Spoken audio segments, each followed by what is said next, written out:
Scientists discovered something Atlantis-like near Australia. There used to be an entire continent that's now underwater.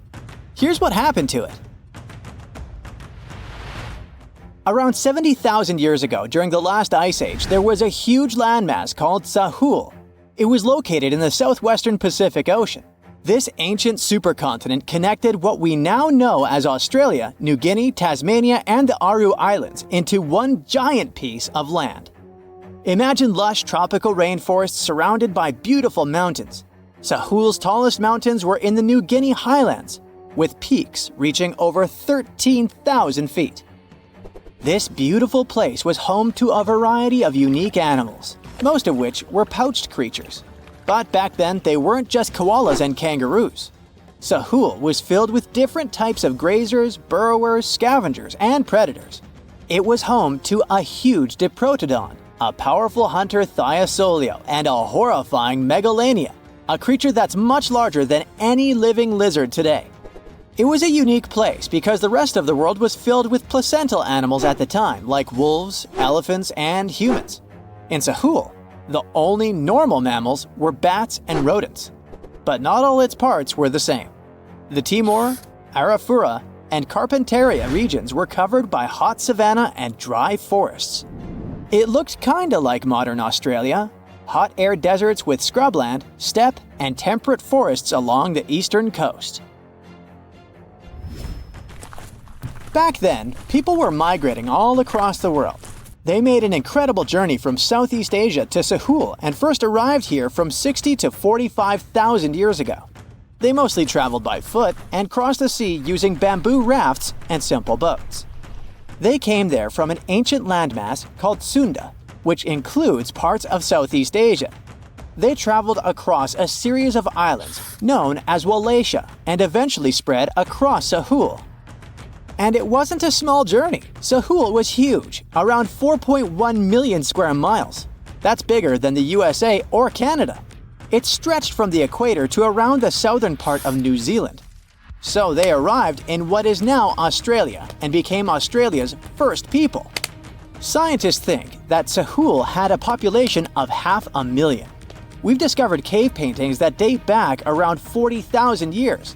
It's a hunting scene depicting an anoa, or miniature buffalo, facing figures of humans and animals. Researchers are trying to figure out how these early settlers moved across Sahul and where we might find archaeological evidence of their journey. To do this, they created a landscape evolution model. The simulation showed how Sahul changed between 75,000 and 35,000 years ago. It showed potential migration routes and archaeological sites. Humans likely traveled along coastlines and rivers. But how did Sahul get submerged off the coast of Australia, similar to the mythical Atlantis?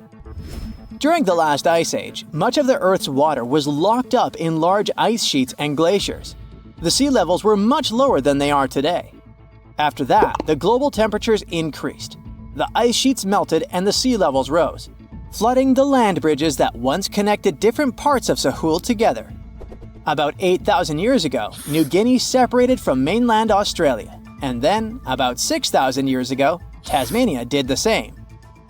We still can explore the underwater parts of Sahul thanks to new technology. Divers explore and collect samples directly from the ocean floor. Underwater drones can go to places that are too deep or dangerous for humans to explore. And with sonar mapping, scientists use sound waves to create maps of the ocean floor. It's like using an echo to see what's underwater. The sound waves bounce off the seabed and come back, helping us create a picture of what it looks like. Deep underwater, archaeologists have found stone tools and other artifacts. They also discovered fossils of animals like Diprotodon and Thylasolio. By studying the underwater terrain of Sahul, they learned about the ancient rivers, lakes, and coastlines that existed during the Ice Age. But Sahul isn't the only underwater continent. Sahul isn't the only hidden gem of Southeast Asia. Take Sundaland, a place made up of Sumatra, Java, Borneo, and some other islands. This place was crazy huge during the Ice Age, but now almost fully underwater. Almost, but not entirely. The parts above the ocean are teeming with life. If you like birds, check this place out. It has almost a fifth of the world's bird species.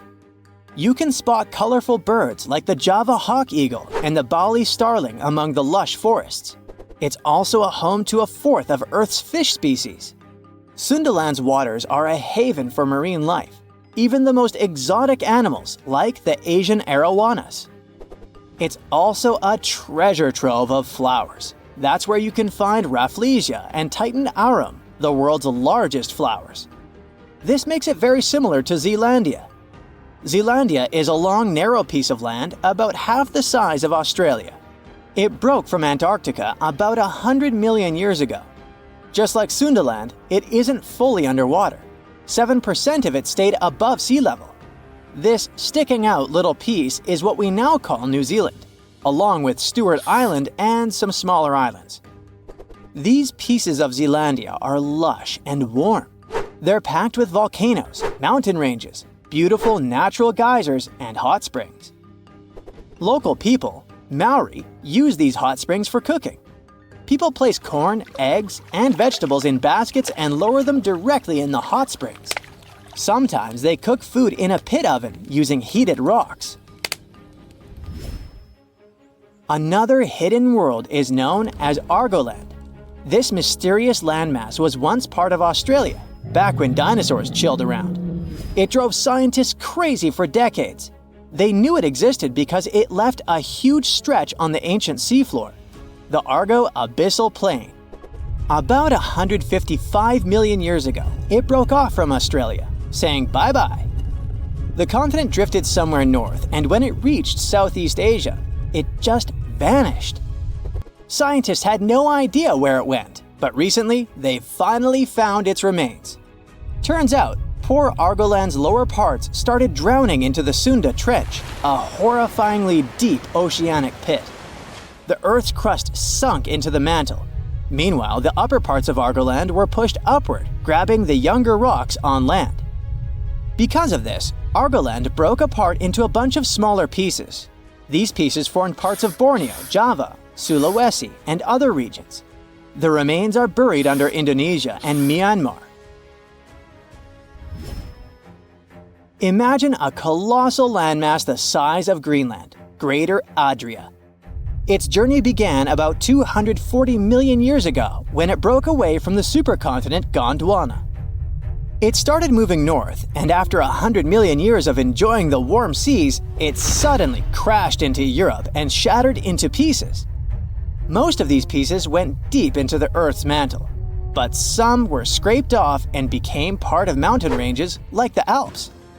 Today, the remnants of Greater Adria are scattered across more than 30 countries, from Spain to Iran. That's why they're hard to look for. Seychelles was also once part of Gondwana. Yep, these idyllic islands are sitting atop of the ancient continent. We know a lot about it because of its fascinating granite outcrops. 100 years ago, Alfred Wegener discovered continental drift, but no one believed him. These granite outcrops helped him prove that he's not crazy and that tectonic plates really are moving. The Seychelles broke off from India and Madagascar and eventually became a sad loner in the Indian Ocean. This probably happened because of some insanely active volcanoes in the Deccan Traps. But now, the islands are home to unique species both on land and in the coral reefs nearby. Mauritia broke off from India after the dinosaur wiping. Along its journey, it stretched into a long ribbon-like shape and also broke into pieces. Now it's all scattered beneath the Indian Ocean. Scientists stumbled upon this lost land by studying tiny ancient crystals called zircons. These zircons are like time capsules. They date back an astonishing 660 million to 2 billion years. That's even older than Mauritius itself. These ancient crystals hinted that there's another Atlantis somewhere nearby. Turns out there are hidden continents all around the world, and maybe we'll discover more of them in the future. Hey, quick question. How many continents are there? 7? Maybe 5? There's no correct answer. According to different approaches, the range is between 4 to 7. But it might actually be as many as 8. Chances are, a lost continent has recently been found between Greenland and Canada. This new continent discovery could also potentially be the key to how microcontinents form. What does this all mean, and what makes this hidden landmass near Greenland so important? Now, if you're like me, and if you are, then there's 2 of us, when you hear the word continent, you probably think of land like Europe or Africa, places above water where people live.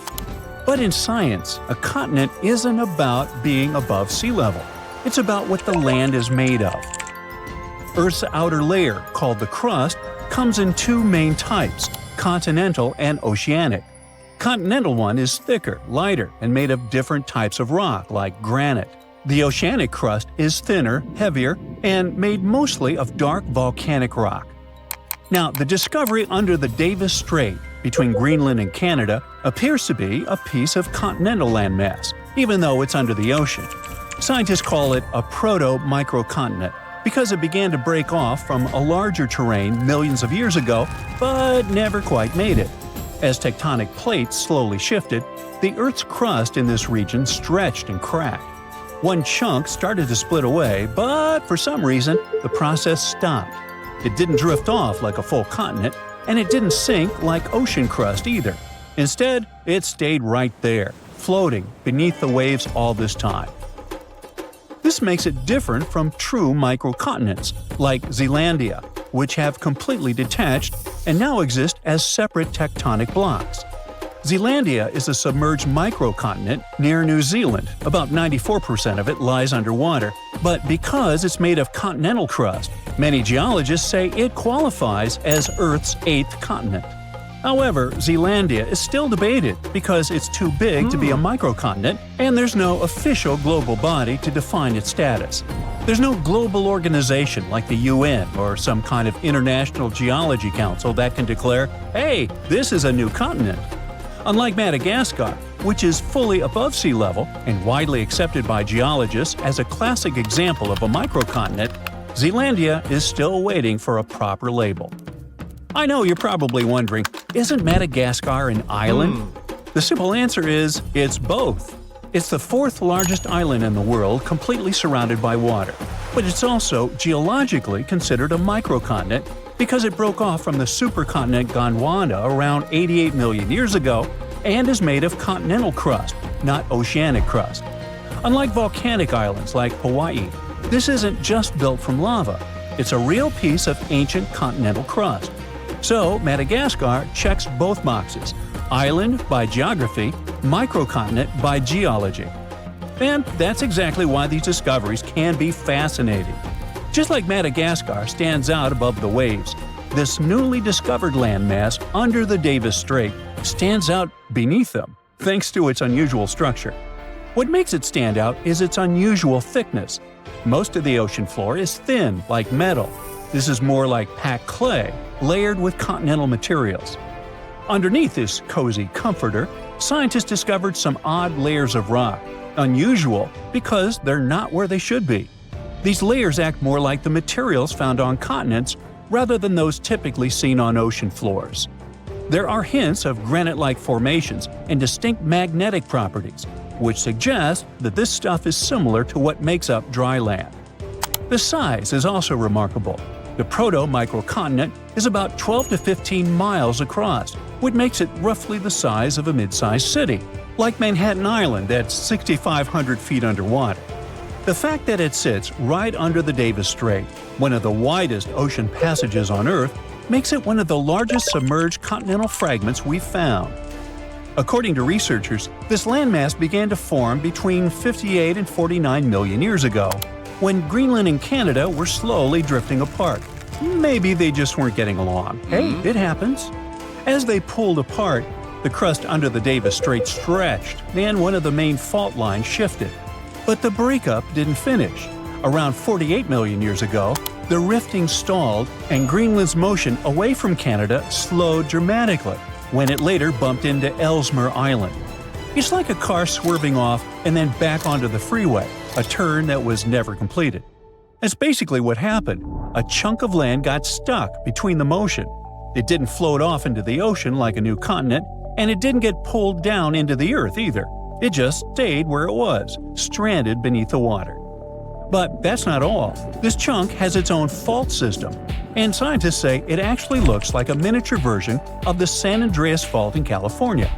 Now, a fault is basically a crack in the Earth's crust where sections of rock slide past each other.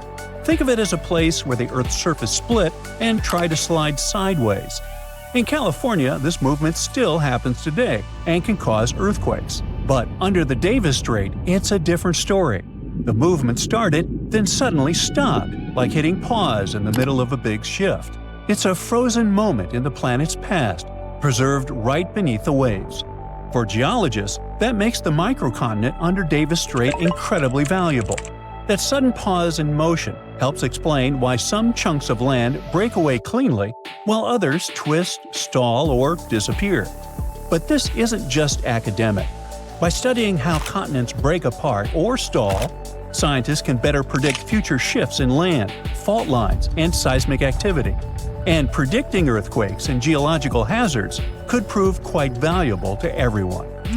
Knowing how microcontinents form could help us anticipate how the planet's surface might shift over millions of years, which affects everything from climate models to resource availability. But even just the technological advancement needed for such discoveries is greatly beneficial. The same tools used to map this hidden land are used for oil exploration, laying undersea cables, climate monitoring, and even search and rescue missions. Speaking of technology, for a long time, this hidden landmass near Greenland remained invisible. Just 10 or 15 years ago, the ocean floor under the Davis Strait was basically a mystery. It's deep, almost frozen, obviously not the easiest place to explore. But today, thanks to modern tools, a new continent discovery could be just a matter of time. Scientists can finally see and hear what's going on under all that water. First, they use seismic reflection imaging. That's a method where ships send sound waves down to the ocean floor and record how they bounce back. Various layers of rock reflect sounds in different ways, which helps build a picture of what's hidden underneath. It's kind of like how bats use echoes to see in the dark. Satellites also play a role in collecting gravity data. This may sound strange, but different types of rocks have slightly different weights. Heavier rocks create stronger gravitational pull, and satellites can measure those tiny differences. Another tool commonly used for these explorations is underwater sensors, which sit quietly on the seafloor and listen for natural vibrations, like mini earthquakes or shifts in rock. These vibrations help scientists figure out what the crust is made of and how thick it is. They're basically ears on the ocean floor.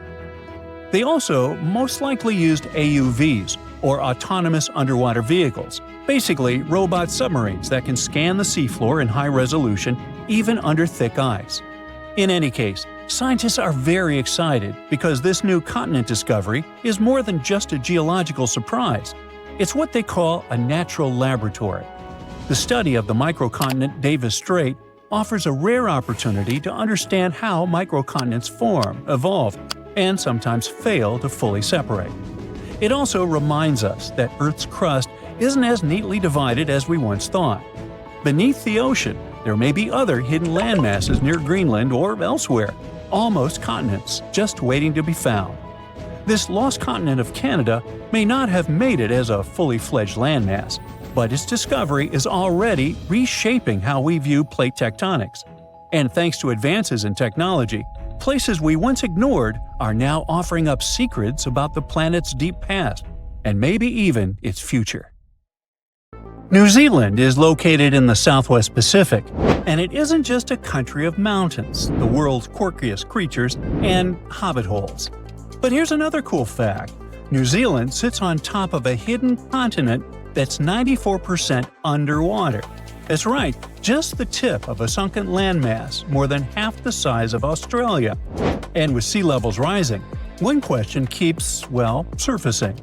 Is it possible that all these remarkable creatures will need swimming lessons one day? Zealandia is a sprawling, drowned continent stretching from New Zealand to New Caledonia. This underwater region has mountains, valleys, and its own geological personality.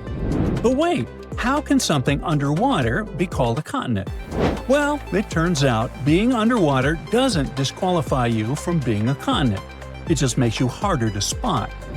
Most people think of continents as giant land masses you can walk on. But geologists don't define continents by what's above water.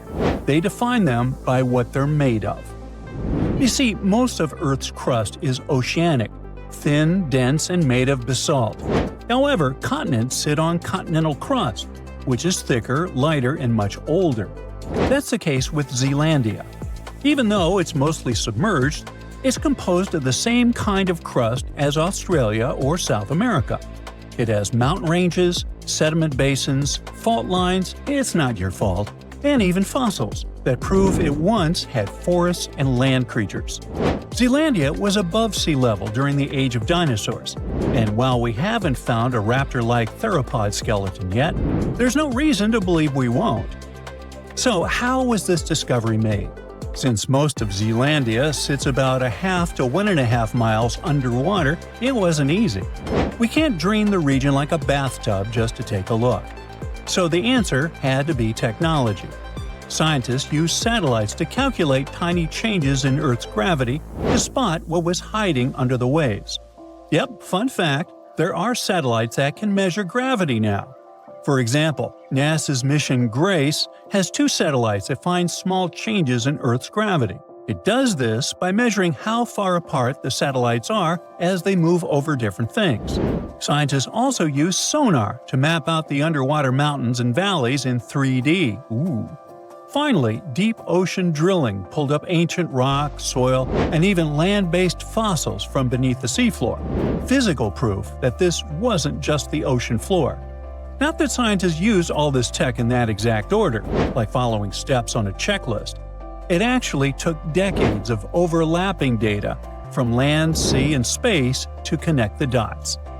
By the early 2000s, enough evidence had piled up that some geologists began to speak openly about a possible hidden continent. Still, it wasn't until 2017 that Zealandia was formally proposed as one, backed by clear geological criteria. And in 2023, after decades of mapping and research, Zealandia became the first continent to be fully mapped while almost entirely underwater. But why did it sink in the first place? Long ago, all of Earth's land was joined in a single supercontinent called Pangea. Around 200 million years ago, yeah, I wasn't around then, it began to split apart. The northern half became Laurasia, which included what is now North America, Europe, and most of Asia. The southern half became Gondwana, made up of present-day South America, Africa, Antarctica, Australia, India, and Zealandia. About 85 million years ago, Zealandia broke off from Gondwana. It used to be connected to Australia and Antarctica, but when it split, its crust became too thin and stretched out. That made it less sturdy and more prone to sinking. You can think of it like a piece of ice that floats lower in the water after it breaks off a bigger chunk. Over time, tectonic forces, like plate movement and the loss of its deeper support, caused most of it to sink. It didn't just sink because it was weak, but because it was pulled down by Earth's shifting plates. It settled lower into the mantle because it didn't have the structure to stay higher up. Today, only the highest ridges, like New Zealand, remain above water. That's kind of cool to think about. If Zealandia had never sunk, Wellington would be somewhere up to 9,800 feet high. That's higher than Aspen, Colorado. Now, we know New Zealand is packed with weird and wonderful animals, birds that can't fly, bugs that glow, sheep that outnumber people. But what about its underwater world? Is it just as special? Actually, yeah. And honestly, maybe even cooler. Zealandia's sunken edges are home to marine life that's just as unique and isolated as the wildlife on land. We're talking thousands of species that evolved in near total obscurity, tucked away on a submerged continental shelf. Think of it as Earth's secret underwater lab. This is all thanks to diverse temperatures and over 50 different habitats in coastal regions alone.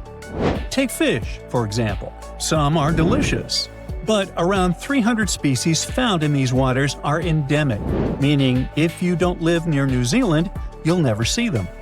This cute little fish is called southern lemon sole, and it stands out with its asymmetrical, pancake-like body and the odd habit of burying itself almost completely in sand, leaving just its eyes poking out. And the deeper you go, the stranger it gets. Zealandia's underwater slopes and canyons have creatures that feel like they were designed during a power outage at the Evolution Lab. My favorite is carnivorous sponges. Yep, sponges that eat meat. There are also sea daisies, which are small, flat, round creatures that don't seem to fit neatly into any specific family of animals. Scientists have discovered these unique little animals hanging onto sunken wood more than half a mile deep in the ocean. They're so unusual that researchers almost created a separate category just for them in the echinoderm family tree, which includes other marine life like starfish and sea urchins. And then there's the New Zealand scampi, a lobster-like crustacean that lives in muddy burrows on the ocean floor. This creature snacks on jelly-like blobs, ghost sharks, and pretty much anything that floats by. Even seaweeds are unique there, although they're not as cool as predatory sponges. Oh, by the way, an interesting fact about the regions close to New Zealand is that they hide active underwater volcanoes. The most famous one is called Brothers Seamount. It's located about 210 miles northeast of New Zealand. It's a massive underwater volcano with a crater at the top, constantly bubbling with heat and chemicals. What makes it fascinating is that these vents, called black smokers, support ecosystems that don't rely on sunlight. Instead, bacteria use chemicals like sulfur to produce energy, a process called chemosynthesis.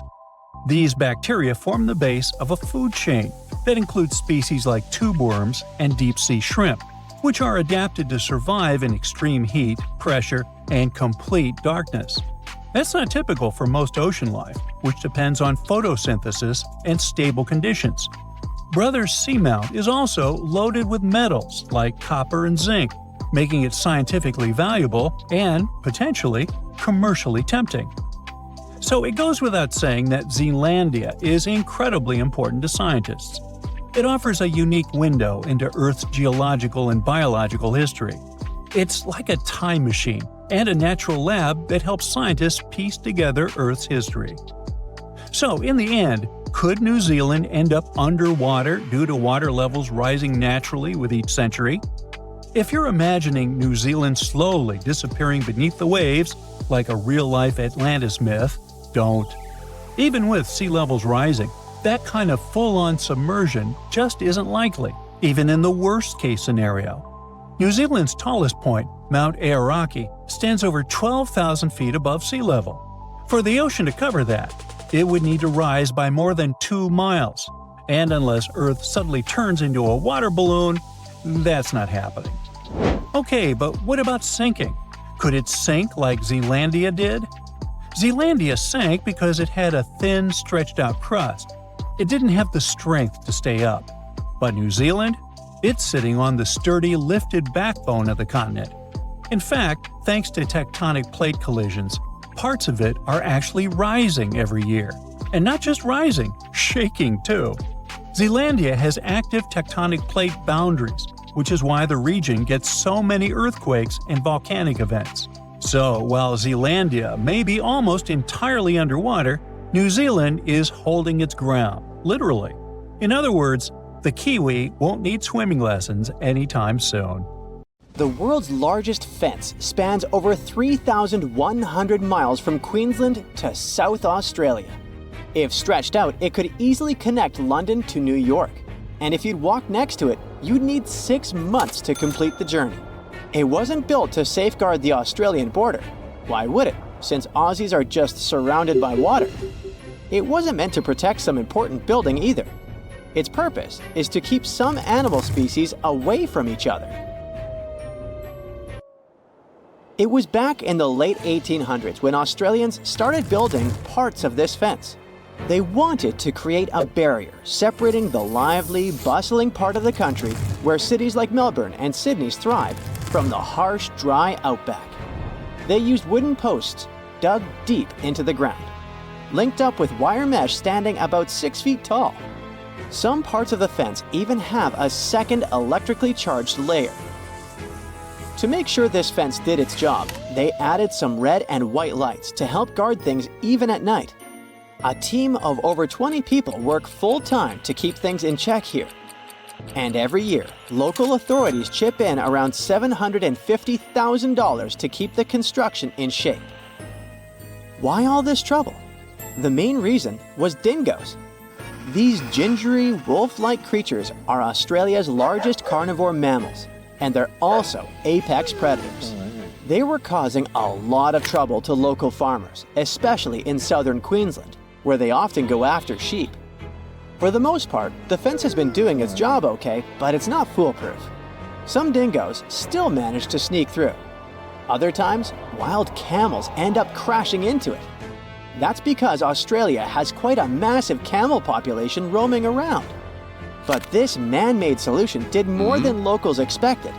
They thought there would just be fewer dingoes within the fence, but fewer dingoes mean more kangaroos. And more kangaroos mean more competition with the sheep for food. It's not just the bigger species feeling the squeeze. The smaller animals and the greenery also went through changes. With all this competition in a smaller space, locals noticed less diversity in the plant life and small animals. The soil became less nutritious over time, affecting plant growth. Plus, the fence acts as a roadblock for animal migration and seed dispersal. Even the sand dunes are feeling the effects, with less grass cover to hold things together. When scientists looked at kangaroos on both sides of the fence, they noticed that the young pups inside were lighter and tinier on average. The outsiders had bigger feet and heads for their age, and it wasn't because they were eating a different diet. The kangaroos that were stuck sharing the land with dingoes had to bulk up faster to survive. On the flip side, those inside the fence took it slower because they weren't under the same type of pressure. These had to compete with a lot of other creatures for food, so a bigger size wasn't a priority anymore. Researchers are still not sure if this difference is a quick fix or a long-term gene adaptation. What about domesticating dingoes? Wouldn't that help? Many think dingoes were once pets in Australia, but it's not known for sure. These days, they're pretty wild, just like wolves, hyenas, or coyotes. Most of them don't need packs to survive and are solitary hunters with sharp instincts built in. So taming them isn't going to be easy. Still, taking down the construction is not an option for now. Australians are so strict when it comes to making sure dingoes are kept away that they even put laws in place for people who mess up with the fence. Leaving a crossing gate open can put people behind bars for up to 3 months. Damaging the fence can cost people 6 months' worth of their freedom. It wasn't the first time Australians thought a fence could help with animal issues. Before they needed it for dingoes, they experienced a serious bunny invasion. Cute as they are, rabbits were damaging the land used for farming, so locals thought of a 3-part fence. The first one stretched all the way from Ravensthorpe in the south to Pardue Station on the Pilbara coast. It was over 1,100 miles long, making it the longest unbroken fence globally at the time. All these bunny problems could have been traced back to a man named Thomas Austin. Back in 1859, when he first came to the land down under, he thought it would be a good idea to release a few rabbits into the wild, thinking it would add a bit of charm to the place. But since rabbits aren't native to Australia, they didn't have any natural predators at the time. They're also pretty adaptive creatures, needing just some grass for feeding. They reproduce at astonishing speeds too. A mama rabbit can have 4 litters a year, with as many as 5 bunnies each. Pretty soon, their numbers boomed.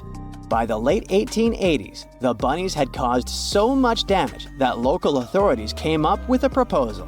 They'd offer the equivalent of almost $2 million today to anyone who could come up with a solution to this long-eared problem. Nobody claimed the prize, but a commission did gather a bit over a decade later and came up with the fence idea. Maintaining those fences was complicated. They had inspectors keeping an eye, with each one responsible for a stretch about 500 miles long.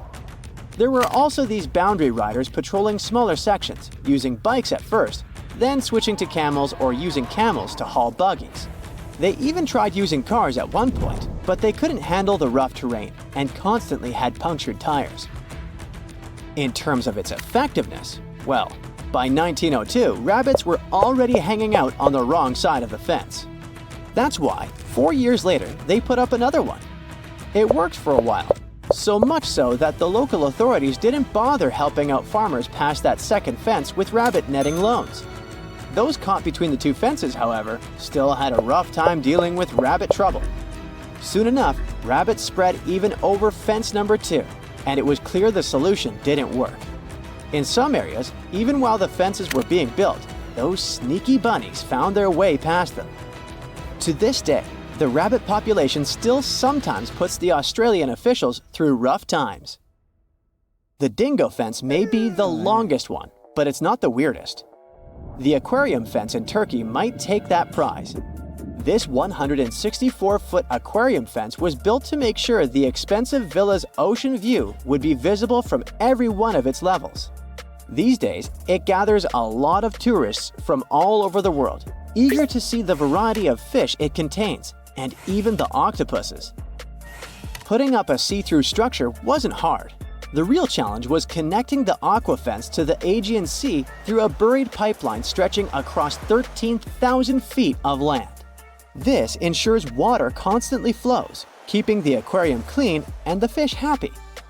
To make sure no one damages the delicate fence or steals any of the fish or two, the owner also invested in security.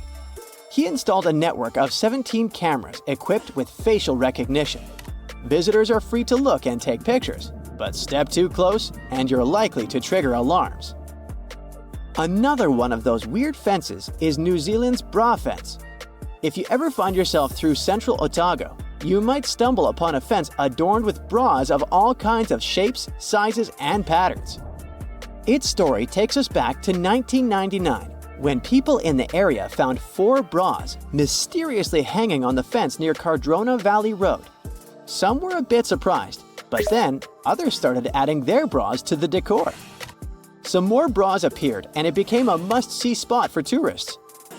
Its popularity was so high that at times it caused traffic problems in the area. Surprise! There's more than 7 continents on our planet.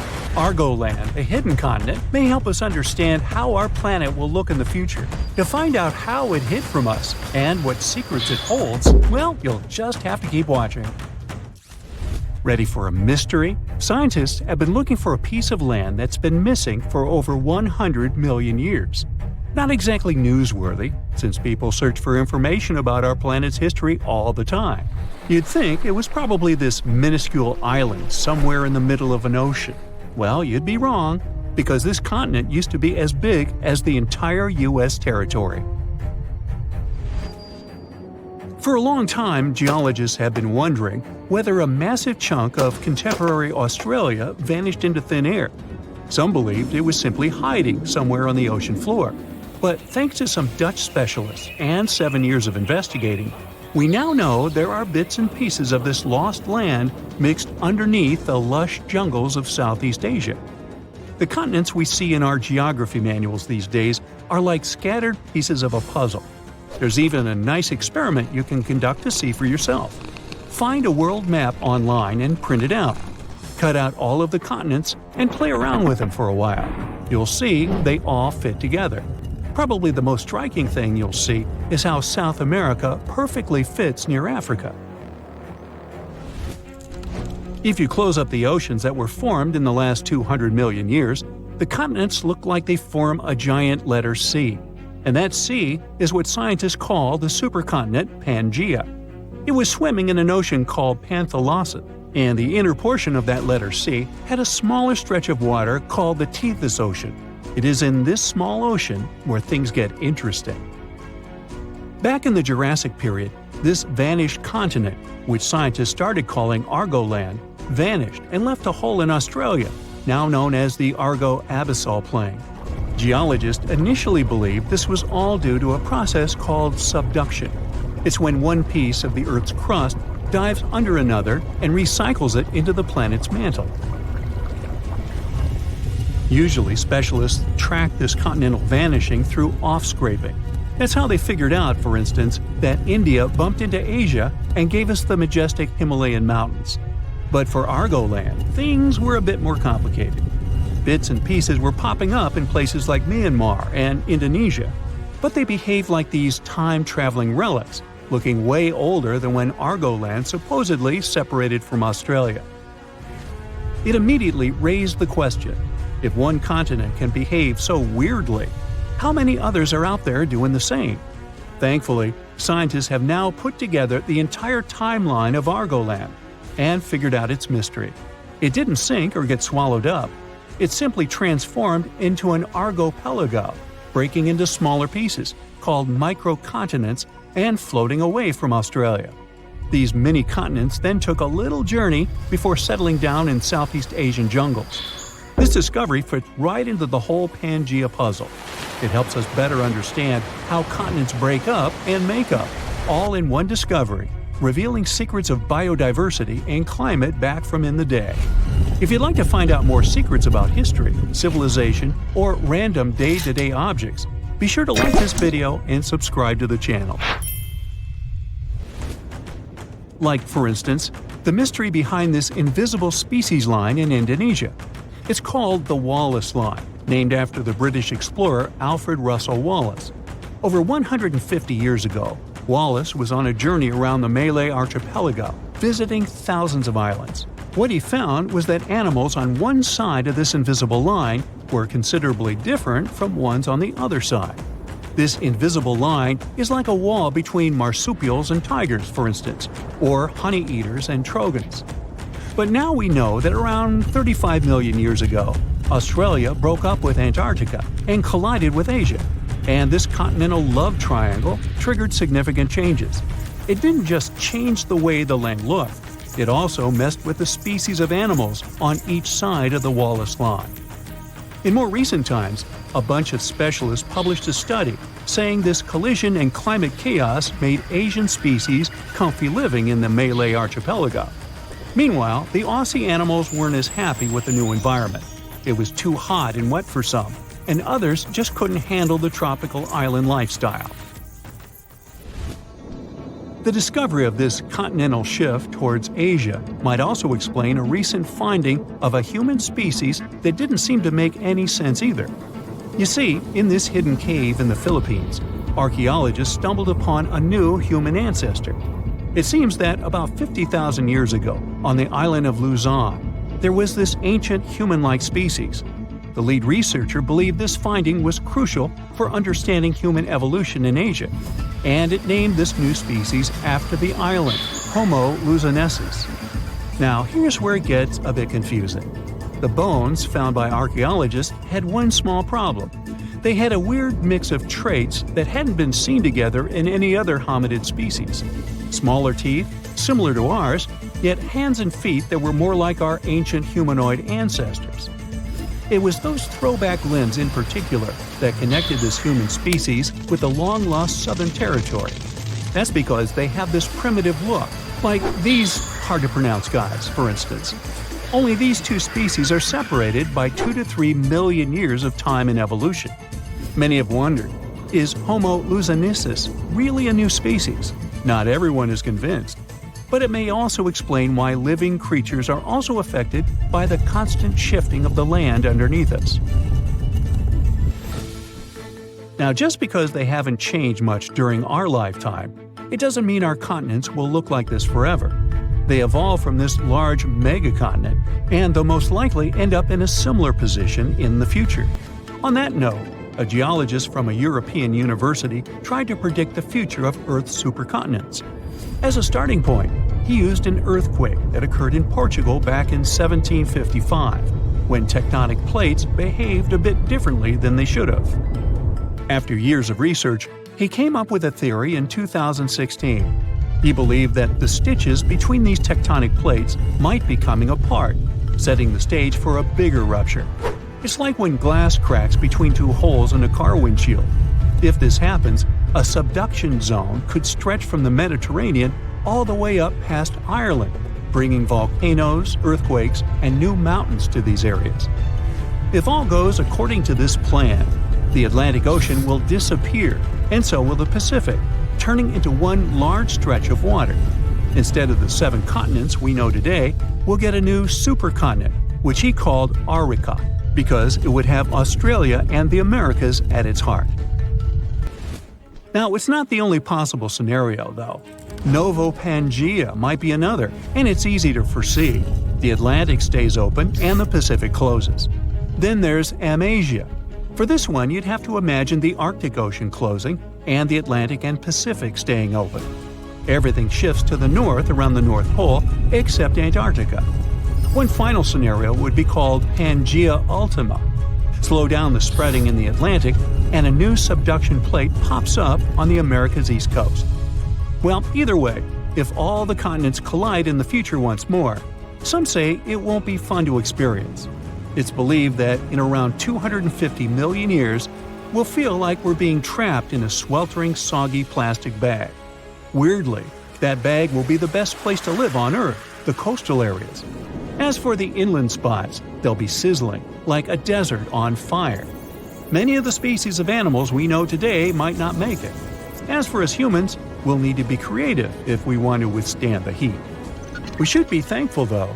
These digital models are still great because we can use them to test all sorts of interesting ideas. For example, how these supercontinents would mess with tides. Taking future space travels into consideration, these models can help us understand the climates of exoplanets too. Those are located outside our solar system. Now, history teaches us that the supercontinent existed a long time ago, around 300 to 273 million years back. At that time, all the continents on Earth were buddies and hanging out together. They formed an amazing crew called Pangea, or Pangea if you're feeling fancy. The name comes from a Greek word which means all the earth. Pangea also had a massive water neighbor called Panthalassa. So our entire world was a huge piece of land surrounded by a huge piece of ocean.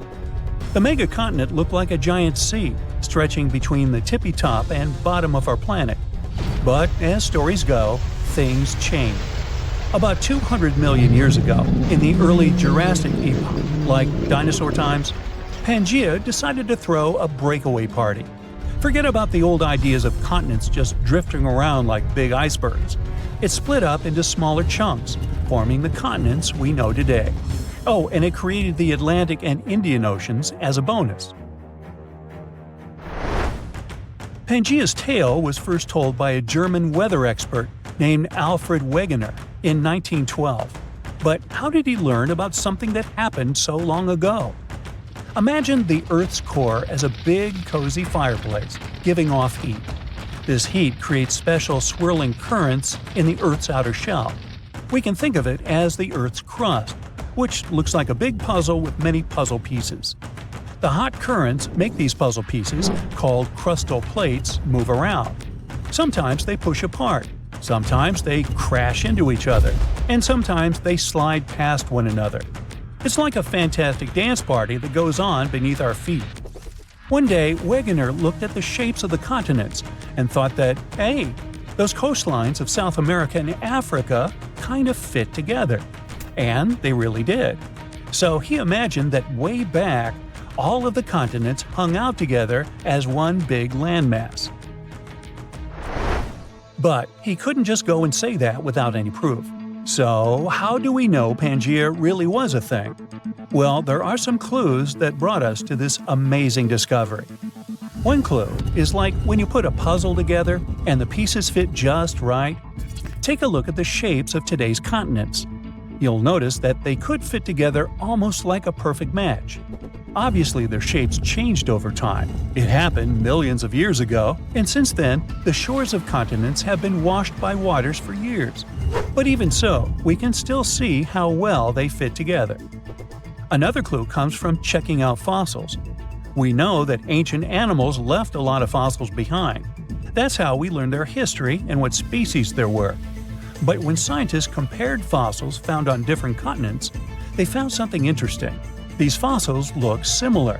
Surprisingly, they belong to the same groups of animals, even though they were far apart. It's not like these animals could swim across the ocean on their four paws. And it's unlikely that this particular type of animal originated in two places at the same time. And finally, the mountains. Imagine exploring underwater and finding huge mountains in the oceans. These underwater ranges and deep trenches are like scars from when Earth's tectonic plates moved around. They serve as another proof that the continents are part of something bigger. When you look at these things together, you get a pretty clear picture. The Earth's continents were once huddled together in the supercontinent. They've since gone their separate ways, but the memories of their grand adventure are still written in the shapes of coastlines, the rocks they left behind, and many more. But it's obvious to us now. At the time of Wegener's discovery, there were different ideas flying around. Some folks thought that the continents sank down to make the oceans, but Wegener had a different take.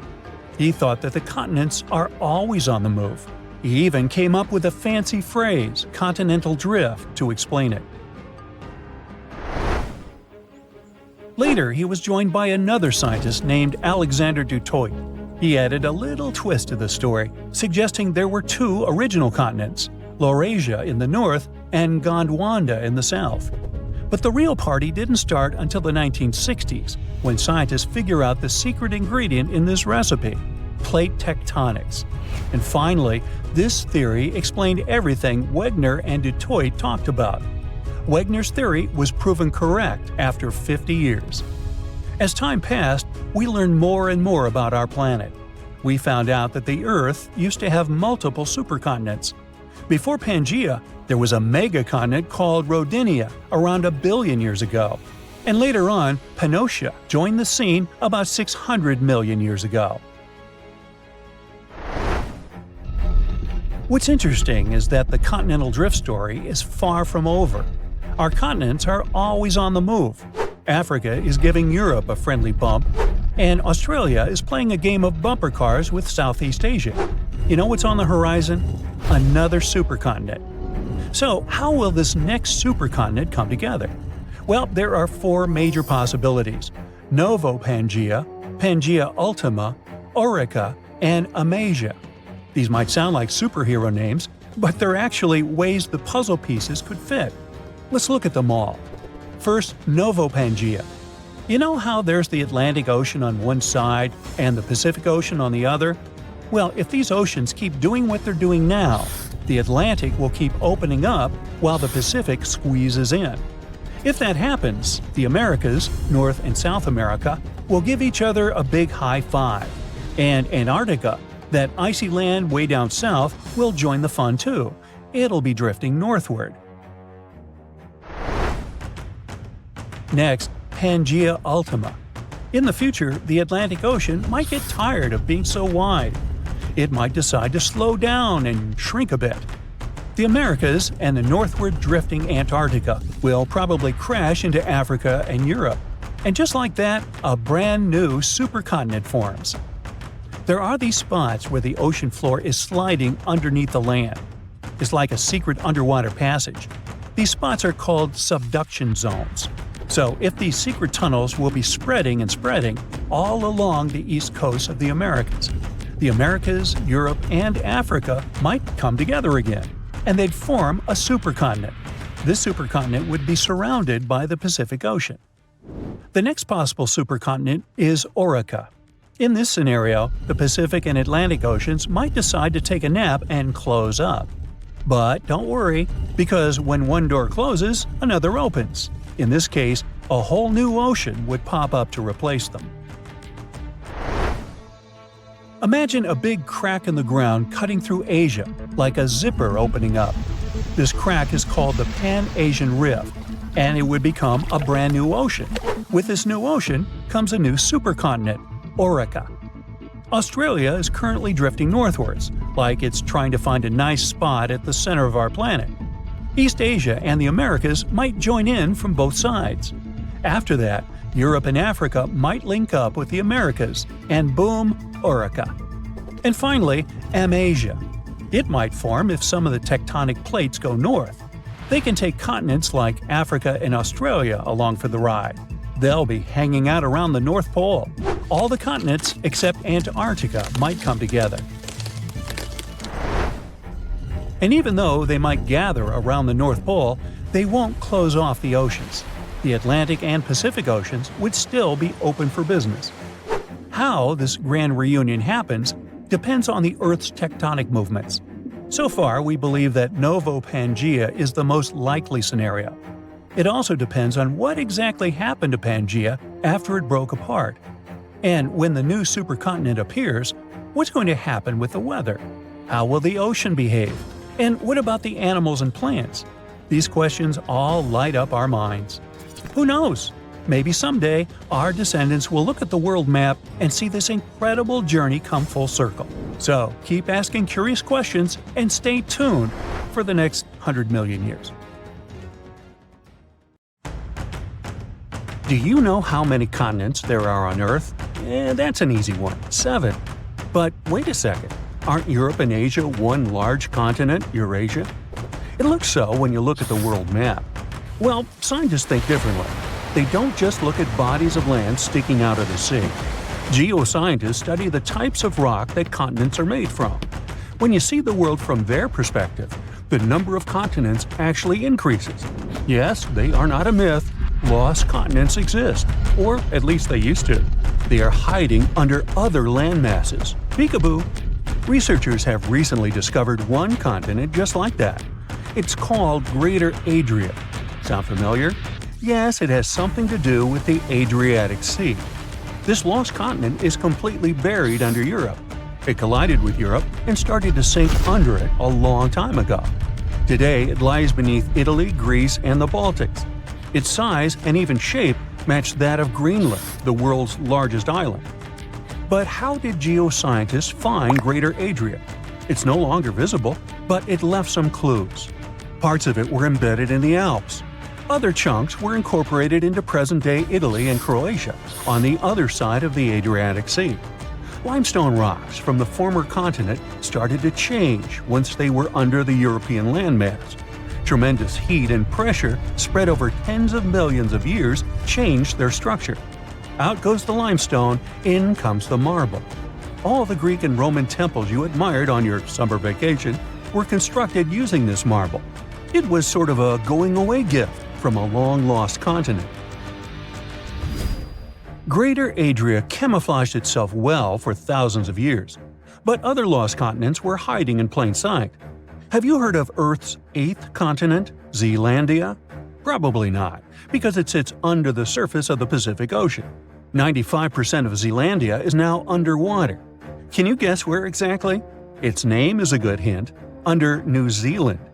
If you open Google Maps, you can see its outline. Look for a lighter shade of blue in the ocean. It should stretch from New Caledonia to New Zealand. This bump in the ocean floor used to be above sea level. It was about 2/3 of Australia and more than twice the landmass of Greater Adria in size. We can spot Zealandia today because it hasn't sunk too low, and that's the best way to discover other lost continents. Imagine the Earth without the oceans. The bottom of the sea isn't flat. There are mountains and trenches. You could put Mount Everest in the deepest of them, and there would still be 7,000 feet between it and sea level. This trench got so deep because of a geological process called subduction. The Pacific Plate got under the Philippine Plate. Earth's crust is made out of those plates that float in a sea of molten rock. Then they bump into each other, one goes down while the other one rises. That's how Greater Adria ended up under the European continent. Our planet is constantly on the go. We don't notice this process because it happens deep beneath our feet. 120 million years ago, Australia and Antarctica were a single piece of land. Yep, the coldest and one of the hottest places on Earth were once the same territory. Antarctica said goodbye to Australia, but it didn't leave empty-handed. Today, there is an oceanic plateau in the Indian Ocean. The word plateau comes from French, and it means elevated flatland. And the name of this land sounds like the title of a Hollywood movie, Broken Ridge.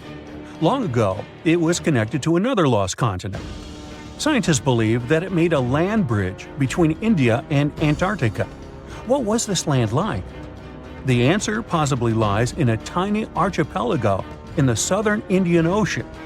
These islands are all that is left of an ancient landmass. They have a cold climate. The islands feature glaciers because they're so close to Antarctica. But in the past, the climate must have been temperate with plenty of rainfall. The animals and plants would have been similar to those that we find in tropical regions today. The Lost Continents landscape probably resembled that of New Zealand. Now, while we're in the area, can you guess which continent the island state of Madagascar once belonged to?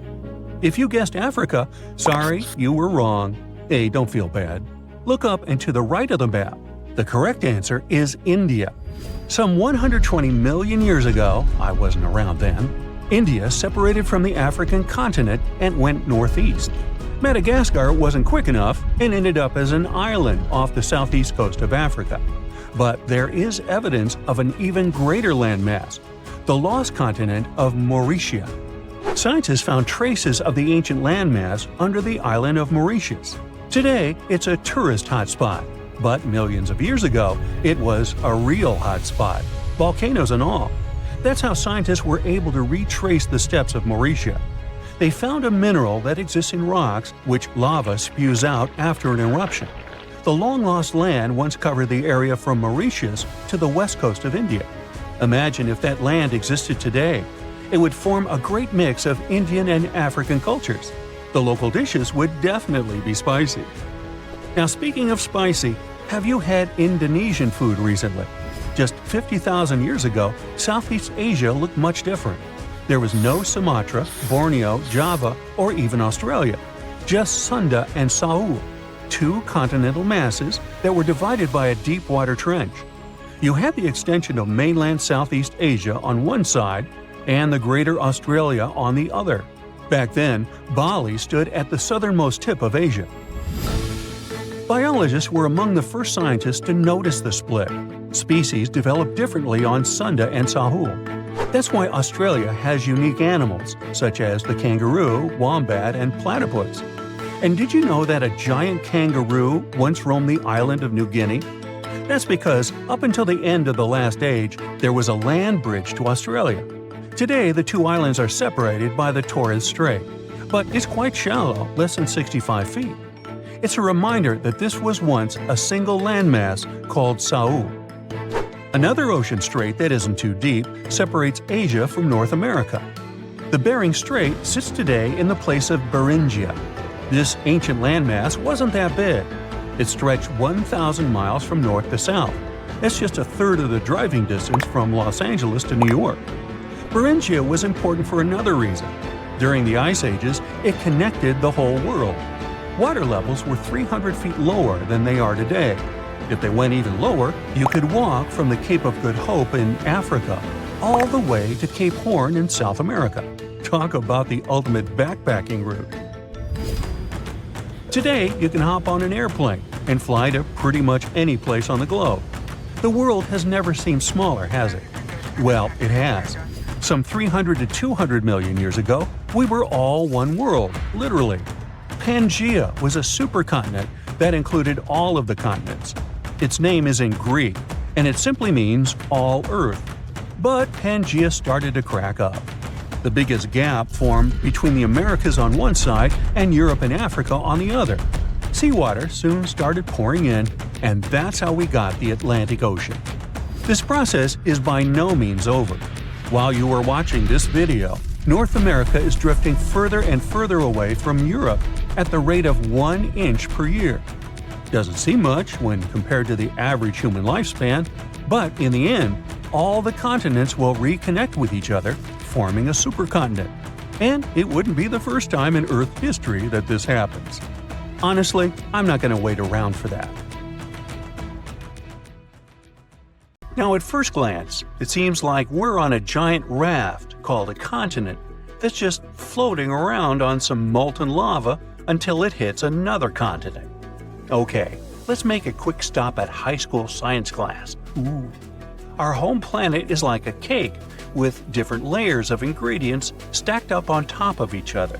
The Earth's core, mantle, and crust. Hey, where's the frosting? The cake batter on top represents the crust of the Earth, made up of 3 types of tasty rock: igneous, sedimentary, and, say it with me, metamorphic. These rocks are formed in different ways, such as from solidified lava or from the deposits of particles and minerals. The crust is what we stand on, a home to our continents, oceans, and everything we see around us. Then you have the mantle, not the baseball player, the layer that lies right below the crust. Many people think that the mantle is just lava, but it's not quite like that. Just like how you mix different ingredients in the cake batter, the mantle is made up of different types of rocks that are constantly moving and shifting. And finally, we get to the sweetest part of the cake, the center, or in the case of Earth, the core. It has 2 parts, the outer and inner core. The outer core is made of molten rocks and metals that are incredibly hot. Ow! Even hotter than the surface of the sun. The inner core is solid, even though temperatures there are crazy. It doesn't turn into liquid because the pressure down there is amazingly strong. When you see all this, you can easily think that below us there are endless miles of lava and hot rocks. So, how come tectonic plates move at all? The continents don't float on a sea of molten rock. The oceanic and continental crusts really sit on a mantle. Sure, there's a layer of liquid rock in our planet, the outer core, around 1,800 miles below the surface, but it's separated from the surface by the mantle that's thick and solid. So, the Earth's tectonic plates move around because they're on a thick layer of solid rock, the upper mantle. Basically, this rock is under incredible pressure and heat, which makes it flow in slow motion over time. Think of it like honey or syrup that you pour over your cake layers. As you move the cake around, the honey or syrup will also move and flow. Similarly, the upper mantle can flow and drag the parts above it along, just way slower than honey. And the rock is both breakable and flexible. It can crack and break like a cookie, now I'm getting hungry, but it can also stretch and bend like a piece of taffy. When the plates get caught on each other, they can't move anymore, but when they break free, they start drifting again, like puzzle pieces shifting around until they find their perfect fit. Extremely high temperatures and pressure are the reason this flow happens. It's like a big pot of soup on the stove. As the soup heats up, it starts to move around, carrying heat from one spot to another. Is it lunchtime? And speaking of lava, it's not just molten rocks that travel all the way up from the outer core to volcanoes. When tectonic plates come together and one slides underneath the other, they create a lot of heat and pressure while grinding against each other. It's like rubbing your hands together fast and they start to get hot, or when you start a fire with rocks. And as the melted rock, or magma, rises to the surface, it can create volcanoes. Now, long ago, the Earth's land was not divided into continents as it is today. Instead, there was one giant landmass known as Pangea, meaning all Earth in Greek. Whoa! Imagine being stuck in the middle of this giant ocean. So, over time, this supercontinent slowly broke apart. Its parts drifted away from each other and formed the separate lands we call continents. This idea first popped out in the 16th century when one cartographer realized the coastlines of Africa, America, and Europe appear like they could fit together like puzzle pieces. Later, researchers realized the rock composition of their coastlines was similar, which means they used to be part of one giant mass, and they call that the theory of continental drift. At first, people were pretty skeptical about that idea because they didn't know how such massive lands could move around. Now, we'd all be able to explain that part, right? So, the Earth's crust is divided into a couple of large plates and many smaller ones. All of them are still moving, even though it's in slow motion. We can't sense it, and we won't see any particular changes during our lifetime. It's a process that lasts hundreds of millions of years. As the plates move, they interact with one another in fascinating ways. For example, when two plates collide, one may be forced beneath the other, which would help create a subduction zone. Over time, this is the way you get many cool things like volcanic islands, trenches, and even entire mountain ranges. Plates apparently started moving around 3.5 billion years ago. It took them a while to group into the first jigsaw supercontinent we know about called Ur.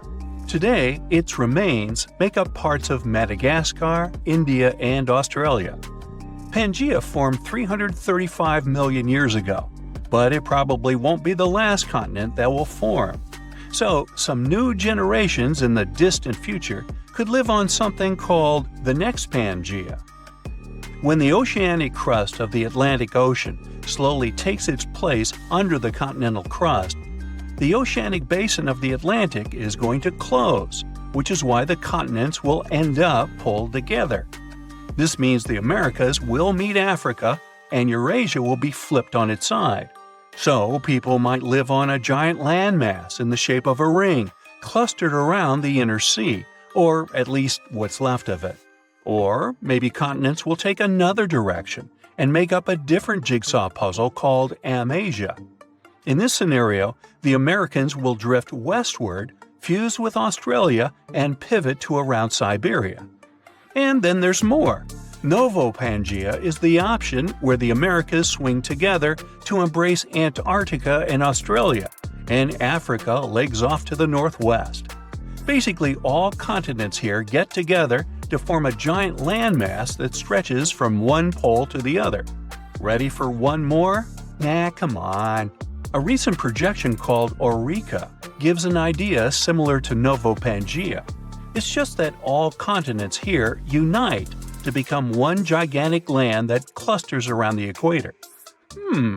Maybe this would be my favorite one to live at, with the sunny weather and the beach all the time. And who knows what kind of magnificent trenches, mountains, islands, and other geological beauties we'd get with this giant supercontinent. Pangea broke up about 175 million years ago. As the Atlantic and Indian Oceans began to widen towards the east, the Ring of Fire was formed. It's a path that goes along the Pacific Ocean with so many frequent earthquakes and active volcanoes. This way, Eurasia was unable to cross this border and continue moving westward. And now Eurasia could move laterally along the Ring of Fire. The subduction zones kind of act like a barrier that forces the tectonic plates to move in different directions. So Eurasia could eventually collide with the Americas and form something similar to Amasia. It would be cool to sit there, grab the popcorn, and watch it from the side. But this is something that won't happen for the next 50 million years at least. I'm willing to bet I probably won't be here to see it.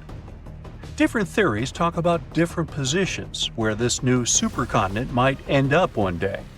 But it seems it will probably be somewhere in the polar area, centered on what we today recognize as the Arctic Ocean. Not my cup of tea. Bring me back the sunny one. Wait, scratch that. Let's go eat. Scientists claim that Icelandia was a region between Greenland and Scandinavia that was more than 230,000 square miles, but is now underwater. The Earth was once a large pizza pie, with all the continents connected to each other millions of years ago, otherwise known as Pangea. The North Atlantic region we know today was dry land from about 335 million to 175 million years ago. For many years, scientists and geologists assumed that the North Atlantic Ocean was birthed as Pangea began to split apart roughly 200 million years ago. With volcanoes in the region where Iceland is, the country came to be just 60 million years ago as it broke off and sailed away from all the other lands. And since the Earth was like a large pizza pie, it divided like one. Many of the lands split up into many large and small pieces, creating the continents we know today. But this new theory suggests that the result of Pangea's splitting left out some land that stretched for around 200 miles. And just about 10 million years ago, that piece of land submerged in the waters on the eastern and western side, leaving the tip of the land, which is now Iceland. When plate tectonics move, they grind on each other, which gave shape to our current landscape, all thanks to the mantle. This new radical theory goes against everything written in history books and what scientists have been studying. They began shaking heads, drawing lots of skepticism and criticism. But by analyzing the ocean floor under Iceland and the Earth's crust, we can assume that this idea isn't far-fetched. The crust beneath Iceland happens to be a lot thicker than the typical ones. Oceanic crust is made up of unique melted rocks compared to the land crusts where we walk and live on, and is a lot more denser. The thinnest layer on Earth is the crust, where life takes place. It's essential for water, growing food, gathering natural resources and minerals, and breathing in oxygen. It sinks below to the bottom, but right above the Earth's mantle. It also refreshes itself, since it constantly gets recycled into the mantle and back up. This is why the rocks in the oceanic crust are around 25 miles thick, compared to just 5 miles anywhere else. This is also reasonable given that it's in a hotspot for volcanoes.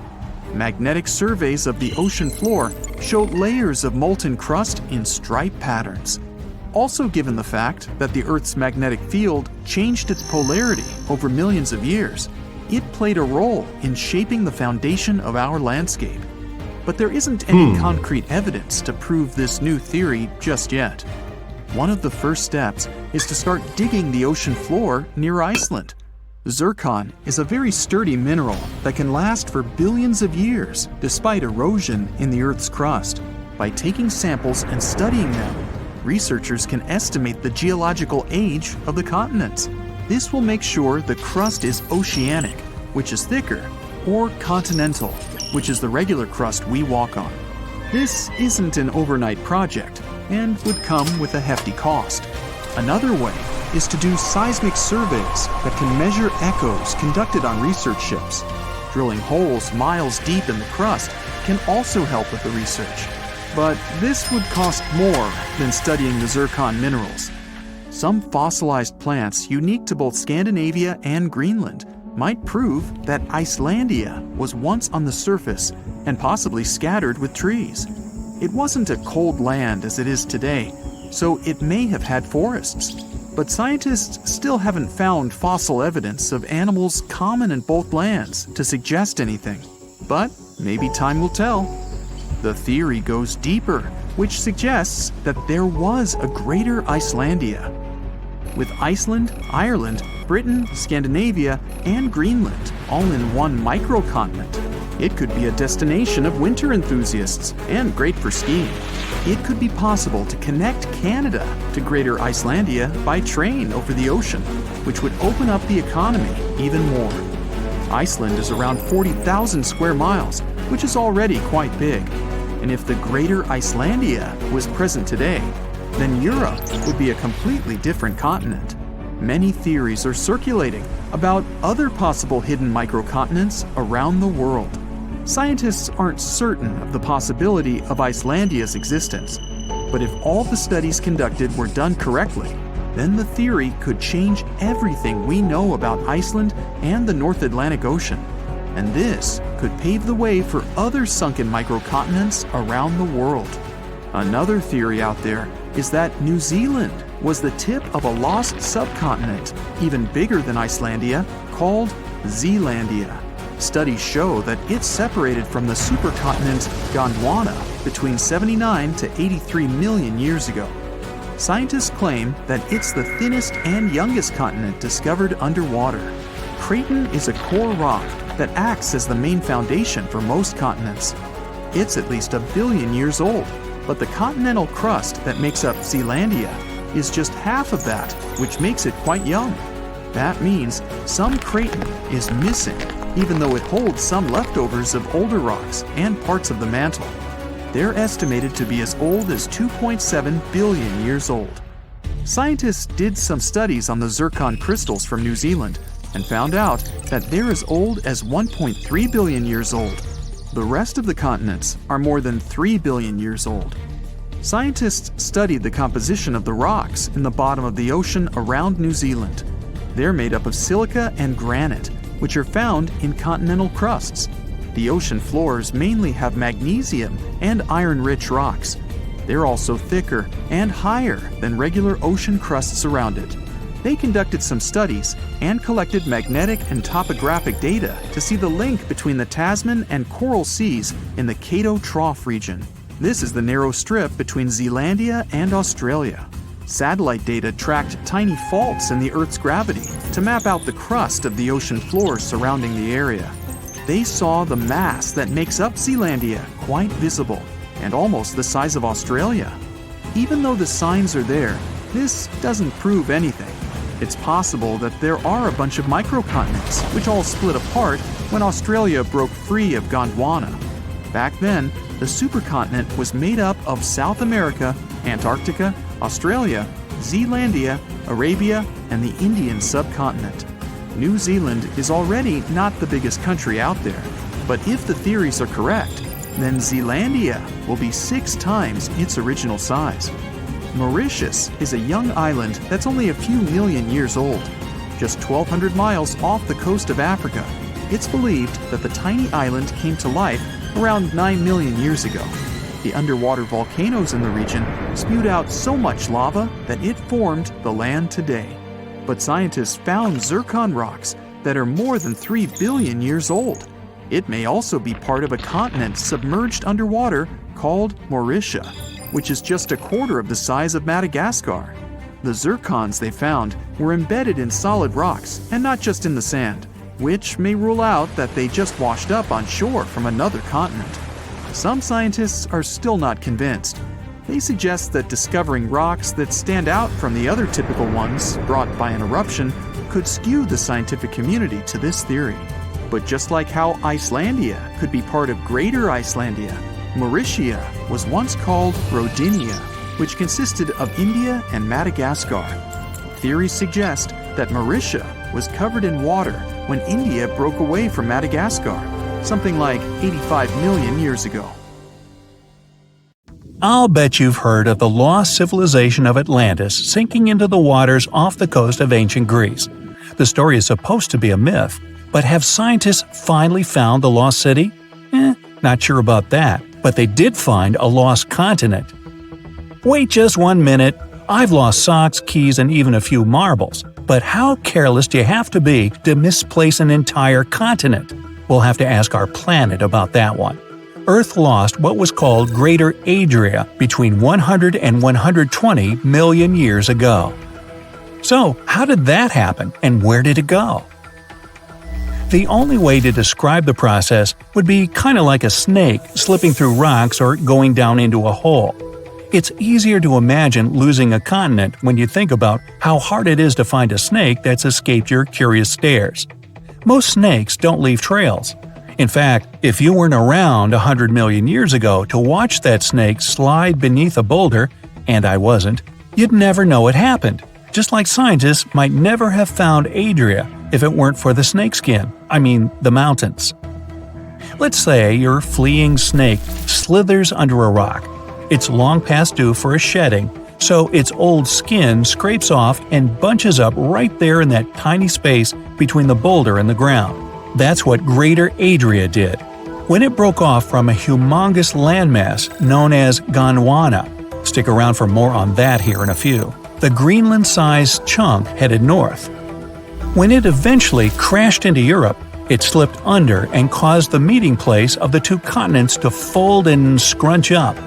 For years and years, it just kept going, and those folds kept growing. In the end, it left behind very obvious and famous traces. You might even have gone skiing on them during a winter vacation. I'm talking about the Apennines and the Swiss Alps.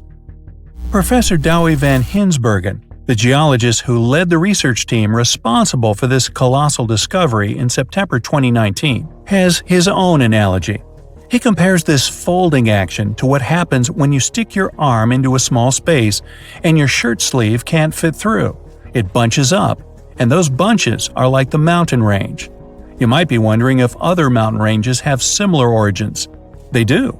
Ever push sand together with your hands? Your hands work like shifting land masses, and those peaks of sand you created are a mini version of the Rockies. The snakeskin, your shirt sleeve, the sand. The point here is that mountains get left behind when massive chunks of land smash into and slip under each other. But what about the disappearing continent that leaves them? What happened to Greater Adria itself? Just as a snake burrows underground for the winter, Adria kept sliding beneath the surface. Dr. Van Hinsbergen thinks she's probably nice and cozy about 900 miles under southern Europe right now. But wait a minute, is Greater Adria still a continent if she's underwater or under land? Is a snake still a snake when it's underground? Of course it is. In fact, I know a continent that's mostly underwater yet isn't lost at all.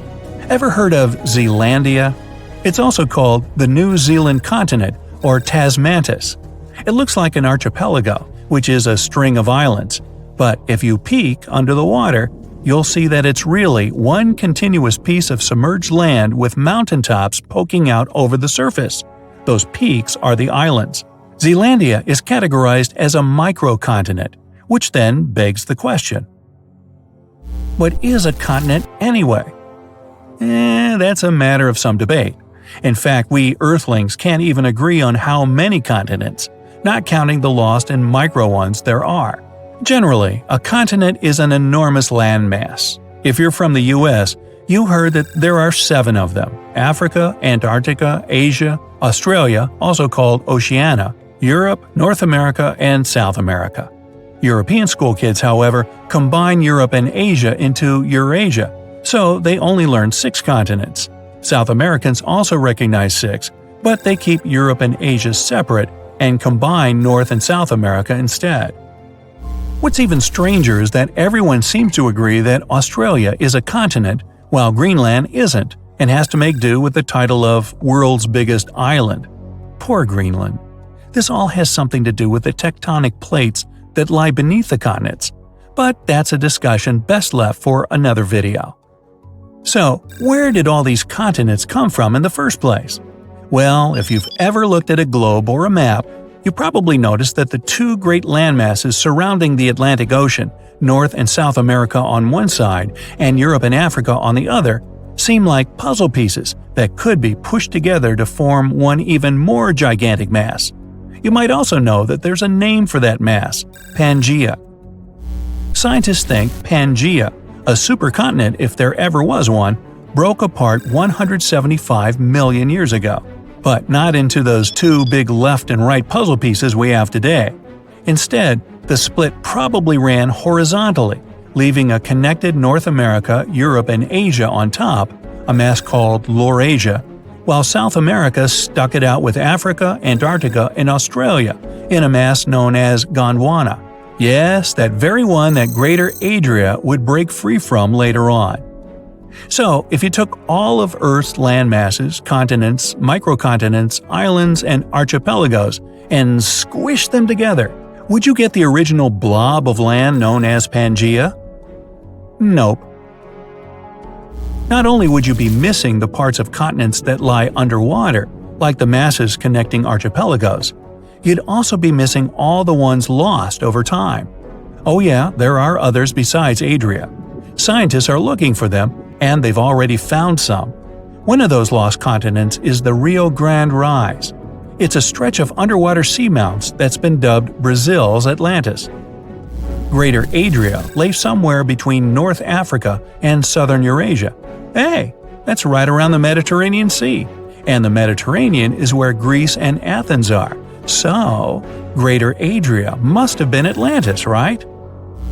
Doubtful. Historians think Plato made up the story of Atlantis, but could it have really happened? You might think so if you believe the story of Greek deities punishing the civilization for starting a beef with Athens. But a more scientific theory would propose that Atlantis was simply flooded.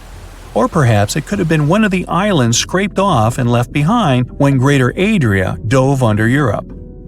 Disappointing as it is to say, The one thing we can't be sure of is that Adria itself wasn't Atlantis. The tectonic forces that shoved the continent under Europe did so over 100 million years ago. That's about 80 million years before any human showed up on our planet to start a conflict with Athens or anyone else. If you look at all the world's continents like broken puzzle pieces that formed a shattered Pangea, you could say that Dr. Van Hinsbergen and his team have spent the last 10 years trying to put that puzzle back together. And like actual puzzles, it's hard to do that when you're missing a bunch of pieces. I'm looking at you, Adria. But they have fancy geological equipment that tracks the magnetic record left behind in the rock's minerals. You see, every rock, stone, and mountain has a sort of imprint of the time and place it was created. It all has to do with the Earth's magnetic poles. They change every now and then in a process called geomagnetic reversal. So, in a nutshell, the specific magnetism of certain sediment and minerals works like a map and calendar. And that's how they know where Adria came from, where she ended up, and who she met along the way. By studying the magnetism of these samples, the team also found out another interesting detail. Greater Adria not only crashed into Europe, but she was also spinning on the way there. A twirling, dancing mass of land whose carefree trip northward would be cut short by an unexpected roadblock known as Europe. Hey, that would make for a great bedtime fairy tale for the kids. Now, my only remaining question is, if Greater Adria dove beneath Europe, could she rise again? It is possible. Continents keep shifting, and they remain on the move today. But they tend to go at a snail's pace. So, check back in another 100 million years, and we'll see how many continents second graders are learning about in the future. I won't be here, though. I'll probably retire. Around 3 to 200 million years ago, all the continents were stuck together as one big landmass. Over time, they moved apart and formed the continents we have today. That giant landmass was called Pangea, and the Earth looked very different back then. Which begs the question, what would our life be like if that split never occurred? Well, let's find out. In simple words, tectonic plates are big chunks of the Earth's outer shell. Our planet is like a puzzle of landmass, and these plates are the pieces. Since the Earth is so incredibly hot inside, its heat influences the rocky ground above the core. Slightly melted rocks start floating in the ocean of scorched magma. This movement creates the tectonic plates, and they're always moving, just really slowly, which is why we don't notice it. Their movement has been a fundamental force shaping the Earth's surface, climate, and the evolution of life over millions of years. For example, when two plates bump into each other, one might go under the other. Or they might slide past each other. Sometimes they pull apart. All these movements create things like earthquakes and volcanoes. And when plates push against each other, it can make the land go up, creating mountains. So, the big mountain ranges on Earth, like the Himalayas, formed because tectonic plates were pushing into each other. Now, here's the thing with Pangea. In a supercontinent, all tectonic plates are united, and they don't really move. Well, at least not a lot like they do now. So, if Pangea remained intact for billions of years, everything in our world would look completely different. For example, we wouldn't have many mountain ranges anymore. No Alps, Himalayas, and Andes. What a nightmare that would be for ski lovers. But there's an upside to that too. No continental drift means much less disasters in our world. All our earthquakes, tsunamis, and volcanic eruptions would be much rarer and calmer, or might not occur at all. However, hurricanes would keep existing, and they could be crazy strong. With Pangea being one huge lump of land, the rest of the world will be water stretching from the west to east. That's just a free water slide for a hurricane. Please feel free to build up in intensity without anything to bump into. So once it finally reaches us, prepare for Category 5 or even stronger hurricanes or tornadoes. They'd be regular visitors too, And if you decided to live in eastern Pangea, yep, you're doomed. The way the continents are arranged also affects how the oceans move and the weather behaves. In Pangea, the climate would be very different across the globe. The middle of our supercontinent would be super weird. Right in the center, we'd have a huge dry desert. But there would also be dense, cool rainforests along the borders of this desert. Why? Because Pangea is so massive and rain from the ocean wouldn't reach far enough inland, so it would be stacking up around the edge. This would make some parts of the land not so great for anything. Rain and water would wear down the land, flattening hills and carrying away soil over a long time. Eventually, Pangea might even shrink and disappear underwater. Closer to the edges of Pangea, the weather might be more mild or tropical. Up north, it would be warmer than it is now. And finally, we'd have some understanding of seasons, but we'd have no idea that it becomes harder for you to breathe as you go higher. So, how would all this affect living things? Well, bad. Pangea would be awful for the variety of life on Earth. History shows that having separate pieces of land is very important for life. It was a big reason why new kinds of species appeared.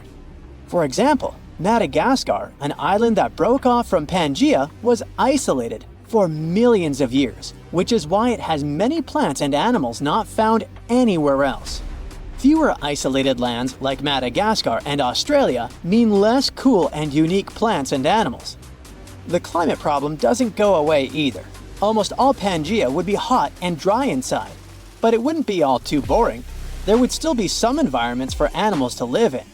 Reptiles like dinosaurs might do well in this kind of climate.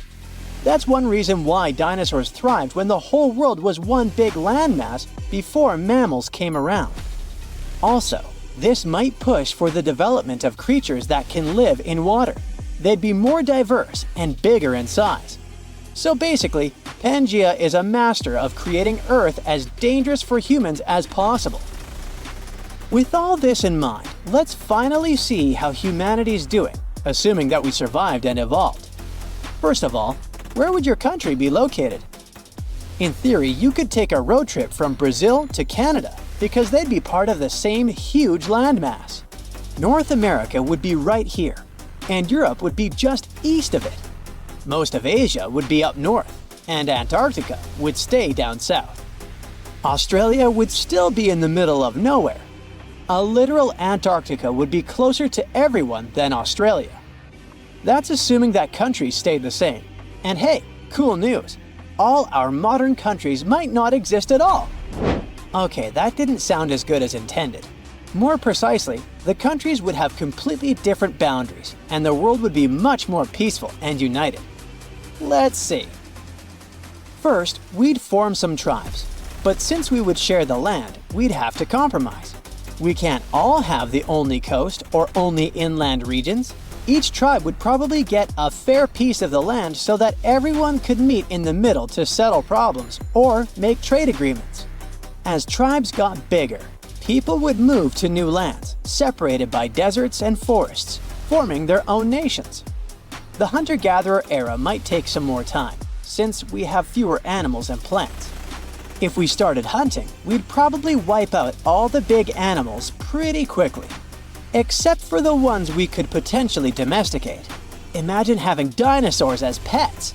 But the whole supercontinent would quickly enter the agricultural era, because whatever technologies we discover, we'd share them with each other right away. The main difference would be that during our age of exploration, there would be mostly small, isolated islands to discover. Travel and trade would be easier too. Cultures would be less distant from each other compared to our world. For example, right now, Native American culture is very different from Pacific Island culture because they've been separated by water for a long time. But on Pangea, cultures might form a continuous line from the southern tip to the northern tip, which means all cultures would be very closely related. And that wouldn't be the only similarity. Our appearances would be very much alike as well. Since Earth is still tilted on its axis, the very north and south will stay cooler. So even though some people would still have white skin and blonde hair, in general, everyone would still have less melanin. Around the central part where the sun is always shining, most people will still have dark or tanned skin. This could create a more similar world where people could see themselves as global citizens and Earthlings. The sad part is, we probably wouldn't be as motivated for technological progress as we are now. All the land is already known. There's no need to explore. The weather is mostly good and warm. The crops are growing well. The neighbors are hopefully peaceful, which is why humans would be fine with things as they are. We'd probably stick to basic tools and science. Of course, we're naturally curious creatures, so we'd still have some progress. It just would be very slow compared to our world. What sounds boring for some might sound awesome for us. Our life would be less exciting, but we'd be more united and peaceful. Maybe, in a world like that, we'd learn to treat each other with more kindness and love. But we can only imagine. See how the Antarctic Peninsula looks just like South America, but upside down? This isn't just a coincidence. It's the ghost of a 30-million-year-old breakup. These continents were once connected, but their divorce gave birth to an ocean current so powerful it was capable of completely freezing Antarctica and shaping its landscape. Here's how it went down. Tectonic plates pulled a sneaky move and cracked open a ridiculously narrow passage in the ocean, about only 500 miles wide, forcing 4.5 trillion cubic feet of water to flow inside this geological straw. This was the birth of an ocean current stronger than the Amazon River. This ocean current, called the Antarctic Circumpolar Current, by the way, flows in a circular motion, going clockwise because of the strong winds that blow over there. This circular motion around Antarctica caused erosion, shaping the landmass of the continent into a circle, except for that stubborn peninsula, which is being slowly dragged east like a kid refusing to leave a playground. Wait, South America and Antarctica used to be one? Yep, a long time ago. South America, Australia, and Antarctica were all part of a supercontinent called Gondwana, which also included Africa at some point. Back then, South America and Antarctica used to be basically joined at the hip by a land bridge called the Antarctic Land Bridge, which just so happened to be a lush green forest and also a great dinosaur highway. Yeah, you heard it right. Dinosaurs. A 95-million-year-old dino, whose name I can't pronounce, sorry, was discovered in Australia, and scientists found out it had actually been a distant cousin of Argentina's Sarmientosaurus. Same jaw, same chiseled teeth, same everything. These guys were like identical twins, separated by an ocean. How? Because back then, Antarctica wasn't a frozen wasteland. It was a temperate rainforest, like Oregon, making it a pretty nice travel route for a dino family. But the land bridge wasn't just for dinosaurs. About 40 million years ago, the ancestors of Australia's marsupials waddled to the land down under all the way from South America, taking the Antarctica route, another proof that these continents used to be connected. Things remained somewhat peaceful for the dinos and the marsupials until Earth's ground started moving. This is what a German scientist called the continental drift theory, back in 1912. Our German friend here basically looked at the coast of South America and went, "Hey, this looks like it could fit into the coast of Africa." Like a scientific Sherlock Holmes, he noticed what others had overlooked for centuries. The continents were clearly pieces of a larger puzzle. And he was right. Here's the deal.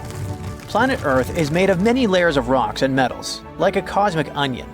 The outermost layer, the lithosphere, is divided into pretty solid tectonic plates that move atop a layer of softer, somewhat molten rocks, like slippery ice. This is why the plates move. In fact, they've been rearranging Earth's face for billions of years, with supercontinents forming and breaking apart in cycles, like a slow-motion game of bumper cars. This movement might be pretty slow since most tectonic plates only move 0 to 3.9 inches every year, except for the Nazca plate, racing ahead at 7.8 inches, about as fast as your hair grows. But don't let their snail's pace fool you. These shifting slabs are the ultimate planet shapers. Their slow dance gives us everything from earthquakes that build mountains, like the Himalayas, to rifts that birth oceans, like the Atlantic. All because the oceanic crust is dense and sinks like a stone, while continental crust floats like a cork. It's this density difference that explains why continents exist at all. Without it, Earth would be completely covered by shallow seas. This slow-motion planetary renovation project is exactly what tore South America and Antarctica apart 30 million years ago. The plates under these continents started to drift apart in a process called crustal extension. It's like the lithosphere was pizza dough being slowly stretched until it thins and splits. As the crust stretched, it became thinner and weaker, eventually cracking like the surface of a drying lake bed. This whole thing gave birth to a new tectonic plate, the Scotia Plate, that emerged between South America and Antarctica, like a geological divorce lawyer. For a while, parts of this plate stayed above water as the last gasp of the Antarctic land bridge. It was Earth's version of that one thread still connecting your hoodie after the zipper breaks. These final connections might have persisted as chains of islands, but just like that fraying hoodie, the connection couldn't last forever.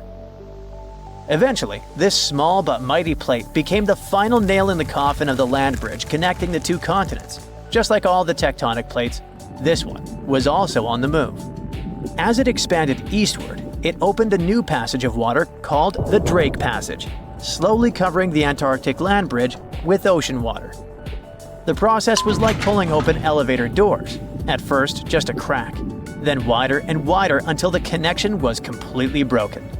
This geographical divorce had chilling consequences.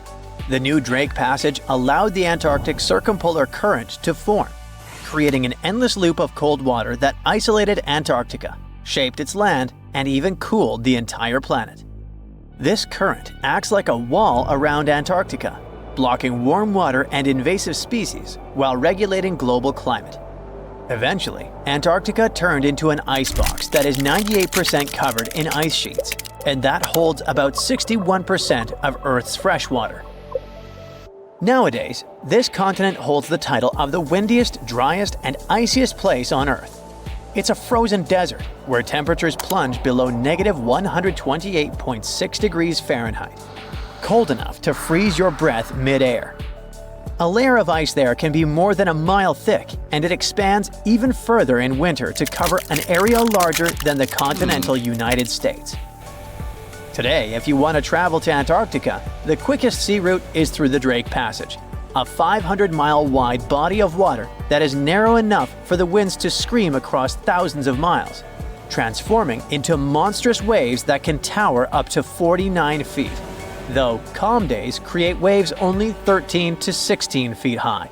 Still twice as tall as Atlantic waves, mind you. This is probably why sailors call this stretch of ocean the Drake Shake. But tectonic movement isn't just about shifting continents. It's Earth's ultimate life support system. You see, about half of our planet's heat comes from radioactive decay in the core. Thanks, uranium-235. Something like nature's nuclear reactor. This heat is behind everything from volcanoes to the very plate motion that once connected Antarctica to South America. And it only comes out of the core because of tectonic movement. Without this internal heat engine, Earth would be just like Mars. When the plates move and release heat, they also release CO2 gases into the atmosphere, regulating the temperature of our planet. And when the plates move underwater, they take a lot of this CO2 back to Earth's interior, recycling all this gas. This is why the plates can change our air, climate, and even the evolution of life itself just by moving around. But billions of years ago, these plates were not moving around. Back then, it was like Earth was wearing a solid ceramic shell with many cracks. But even without tectonic movement, the heat managed to escape through these cracks in a process called stagnant lid tectonics, kickstarting all life on Earth. And no, tectonic movement is not a thing of the past. Earthquakes are the living proof that it is not just happening today, but might repeat again on a more dramatic scale in the future. You see, To form supercontinents like Pangea, smaller megacontinents have to dive beneath another. And scientists predict that a similar process might create a new supercontinent called Pangea Proxima in 250 million years. By then, humans might be extinct or living on Mars, but Earth's tectonic dance will continue, even without us. Not bad for something that moves more slowly than a traffic jam. Turns out, Antarctica and South America used to be BFFs before all that tectonic drama split them up, like a messy breakup that literally froze one of them out. Now, they just awkwardly mirror each other from across the Drake Passage. Classic exes. At the end of December 2021, an underwater volcano with a rather exotic name, Hunga Tonga, woke up after several years of sleeping. It did that with so much energy and strength that people heard the eruption from over 100 miles away. Then it went back to sleep. But a couple of weeks later, it woke up again with a force 7 times greater than the first time. It broke the island above it in 2 parts. The lightning storm that started because of the eruption was the most intense in recorded history. The sound waves from the eruption traveled around the planet several times. Someone even heard a loud boom from it in Alaska. And it started the first known mega tsunami since ancient times. This tsunami took the lives of 2 people as far as Peru and caused trouble for 2 fishermen in California. But that's not all. This eruption could change the weather patterns on Earth for years. You may see the first proof in the summer of 2024, which is forecast to become much wetter than usual. Scientists believe the eruption was caused by gas building up to a critical point. Different minerals, including anhydrite quartz and sulfides, were building up for several months until they blocked the flow paths and sealed the gas within Hunga Tonga. Normally, when a volcano erupts, the fumes cause a temporary cooling effect on Earth's surface. But Hunga Tonga's eruption was different. It didn't produce much fumes, but released a massive amount of water vapor, roughly equal to 60,000 Olympic swimming pools. The intense heat of the eruption turned huge amounts of seawater into steam, which then blasted high into the atmosphere. All that water vapor ended up in the stratosphere, a layer of the atmosphere that's too dry to form clouds or rain. Scientists don't have any observations of volcanic eruptions like Hunga Tonga to predict its effects on our weather patterns. They can't tell exactly how long these effects might last either. This is because the only way to measure stratospheric water vapor is with satellites, which have only been around since 1979, and there hasn't been an eruption similar to Hunga Tonga in that time. Experts from different countries started analyzing satellite data right after the Hunga Tonga eruption. They wanted to find out how long water vapor would stay in the stratosphere, where it would go, and, most importantly, what this would mean for the planet. The first big result of the eruption, at least partially, was a huge hole in the stratosphere that was hanging on for several months in 2023. By the time it appeared, the water vapor had reached the polar stratosphere over Antarctica. In the following years, there wouldn't be enough water vapor left to enlarge this hole. It looks like Hunga Tonga will have just a minimal effect on global average temperatures. But there are some surprising, lasting regional impacts.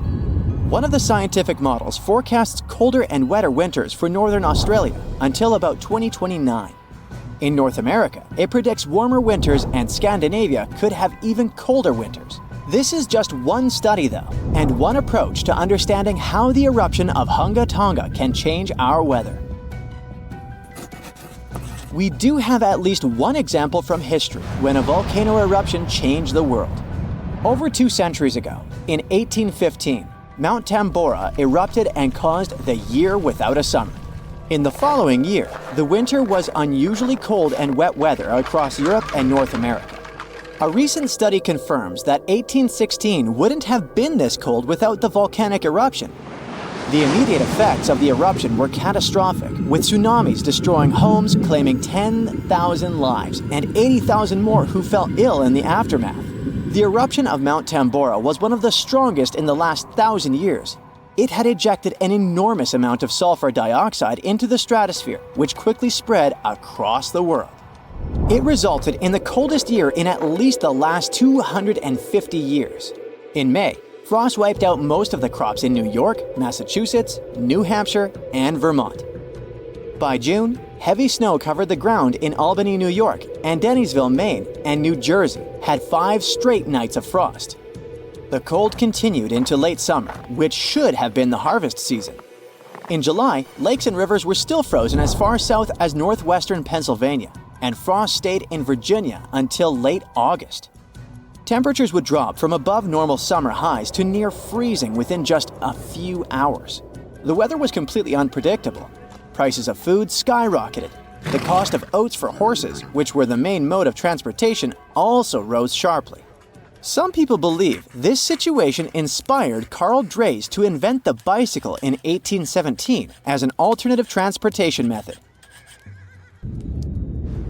Tambora changed weather patterns completely for not just 1, but 3 years.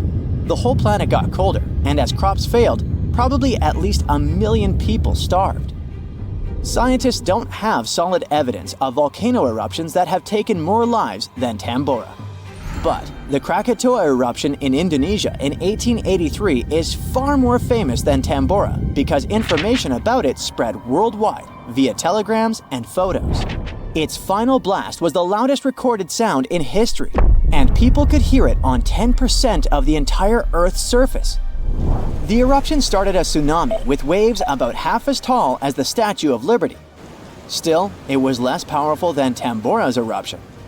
The island that once hosted Krakatoa disappeared in the eruption, but new eruptions began less than 50 years later and created the Child of Krakatau cone in the center of the caldera of the old eruption. The new volcano still comes to life from time to time. Mount Vesuvius's eruption, which took down Pompeii, is one of the most well-known volcanic disasters in history. It took around 2,000 lives, much fewer than Tambora. According to a famous Roman author of that time, the eruption lasted 18 hours. Pompeii was covered by a layer of ash and pumice that was thicker than twice an average human height. The nearby coastline also changed dramatically. In today's world, the after effects of volcanic eruptions are often more dangerous than the eruption themselves. Thanks to advances in technology, we can now predict volcanic eruptions more accurately and use safety measures like evacuations and flight cancellations. But there's still a lot of risk that changes in weather patterns and drought all over the world, especially in areas like India, East Asia, and East Africa that are affected by monsoons. Volcano eruptions can also have effects you wouldn't probably expect, like the evolution of dinosaurs. These guys were once the size of cats, waiting for their time to shine. It came around 230 million years ago. This time is known as the Carnian Pluvial episode. Before it, Pangea was a dry and arid supercontinent. But then, there were 4 major volcanic events that pumped huge amounts of carbon dioxide into the atmosphere. Global temperatures and humidity spiked because of it. These massive eruptions most likely happened because of the Wrangellia Large Igneous Province eruption in what is now British Columbia and Alaska. This prolonged volcanic activity created the right conditions for dinosaurs to blossom and diversify, and also for the rise of other groups, like modern conifers, ferns, crocodiles, turtles, insects, and early mammals. With higher temperatures and more rainfall, terrestrial plants have evolved, and humidity-loving ones have become dominant. Without those changes in the world, we could have a completely different natural history. There's some solid proof that volcanic activity has really changed the weather patterns back then. Scientists have found layers in the Earth's core that show different types of carbon.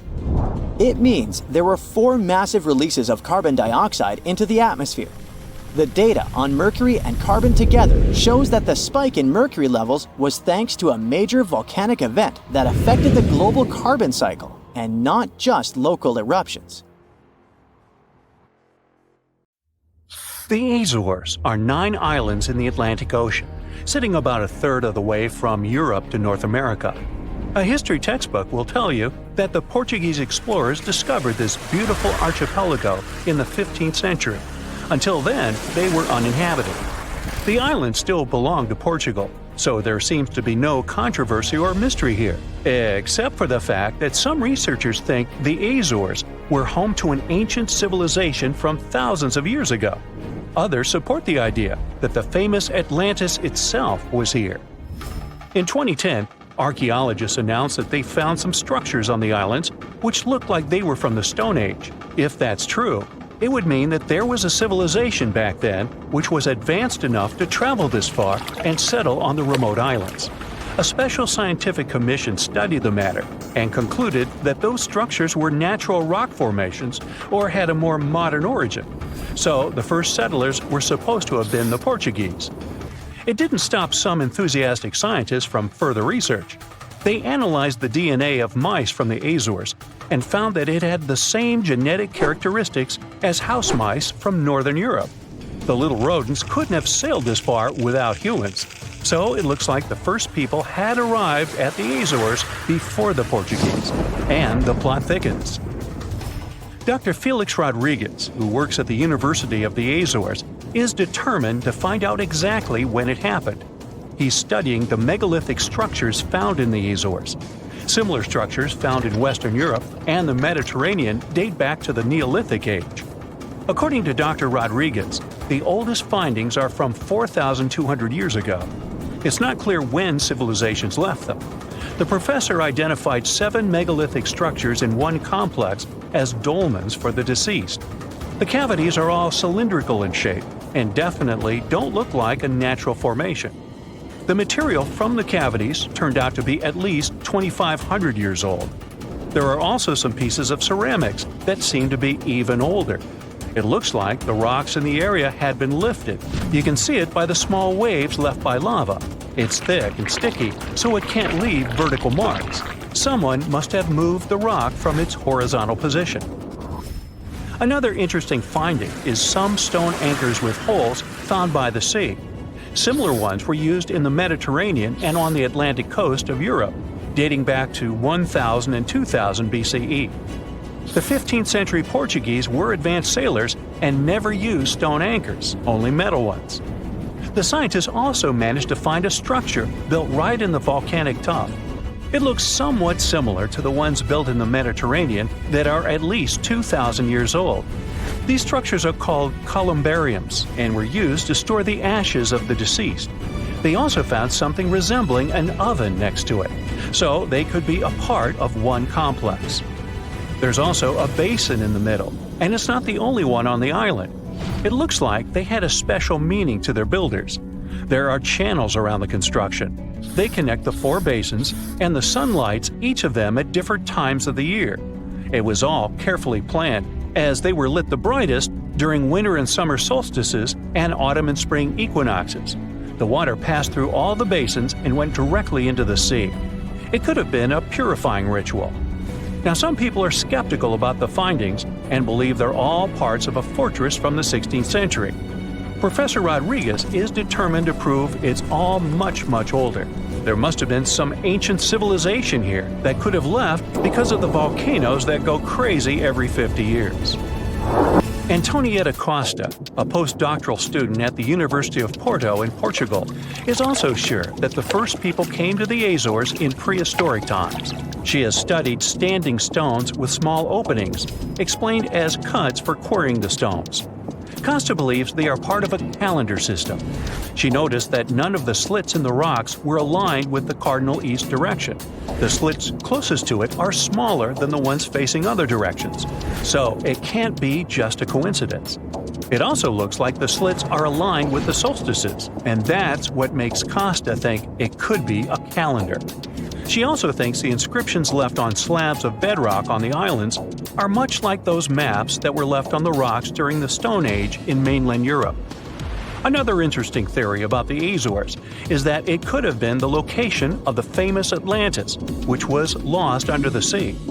Since the Azores archipelago is in the middle of an ocean, it could technically be a perfect place for that. A 20th century scholar quoted Plato to prove this theory was right. The Greek philosopher suggested that Atlantis was in between the continents. The coins and sculptures supposedly found in the Azores when the Portuguese just arrived also point that there was someone else present there. And way more recently, in 2013, a sailor found a huge structure looking like a pyramid off the Azores coast. It was most likely a large submarine volcano, but it's much cooler to think it was some big deal in Atlantis, right? Peru has its own mystery. Amid the desert, you can find some eerie marks called the Nazca Lines. They're known as geoglyphs and were created more than 2,000 years ago by the people of the Nazca culture. Thanks to a dry climate and strong winds in the desert, most of the Nazca Lines have reached our day. To create them, Nazca people removed the top layer of the pebbles and revealed the soil beneath the ground. The color of the soil changes from reddish-brown to yellowish-gray, so the lines always look different. Most of the geoglyphs depict plants and animals. You can clearly see a monkey, a whale, a condor, a hummingbird, a spider, various flowers, trees, and other plants. There are also some geometric shapes, such as triangles, trapezoids, and spirals.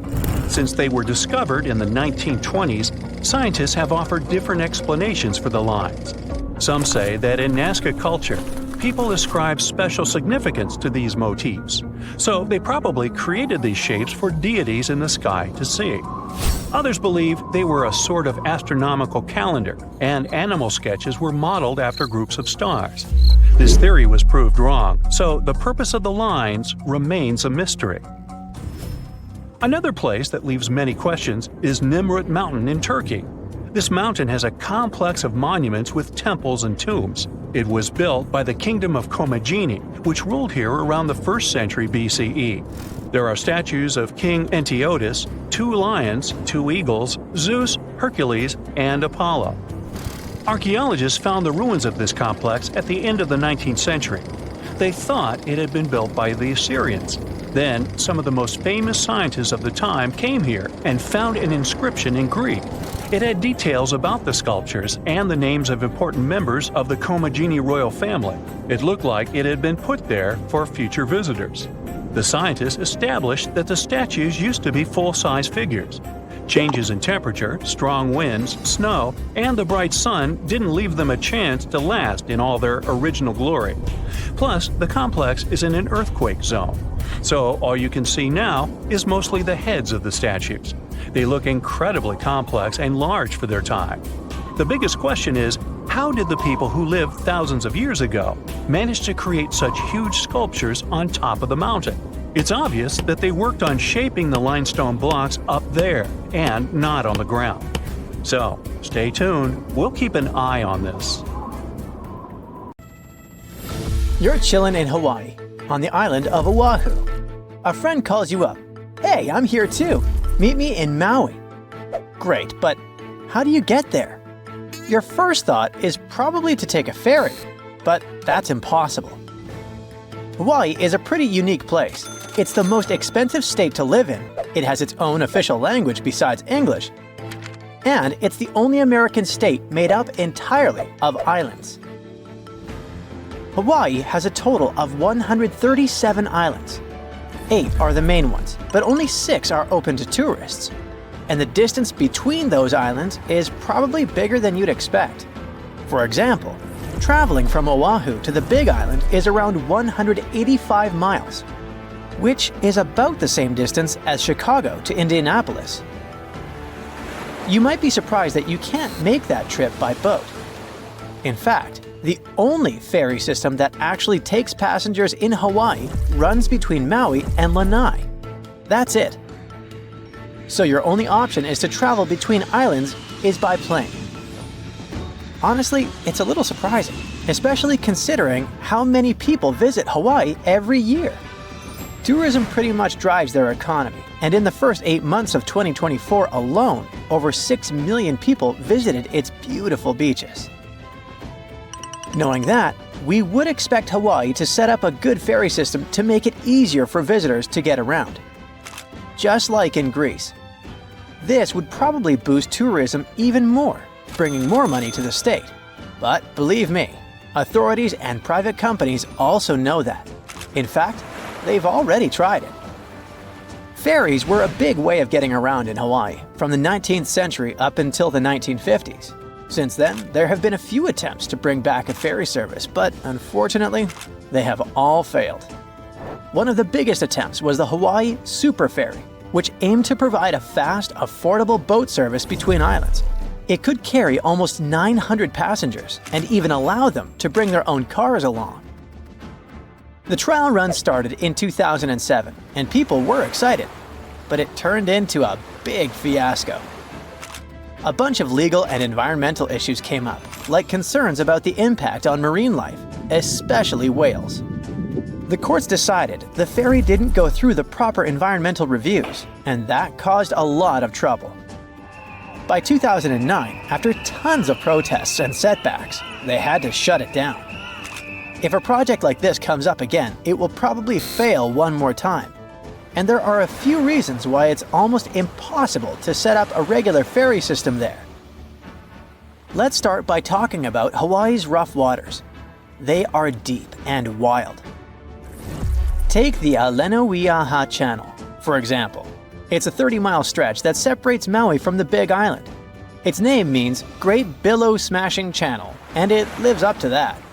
It's over 6,000 feet deep, making it one of the most dangerous stretches of water on Earth. The wind there is also super strong, the fastest in Hawaii's coastal waters.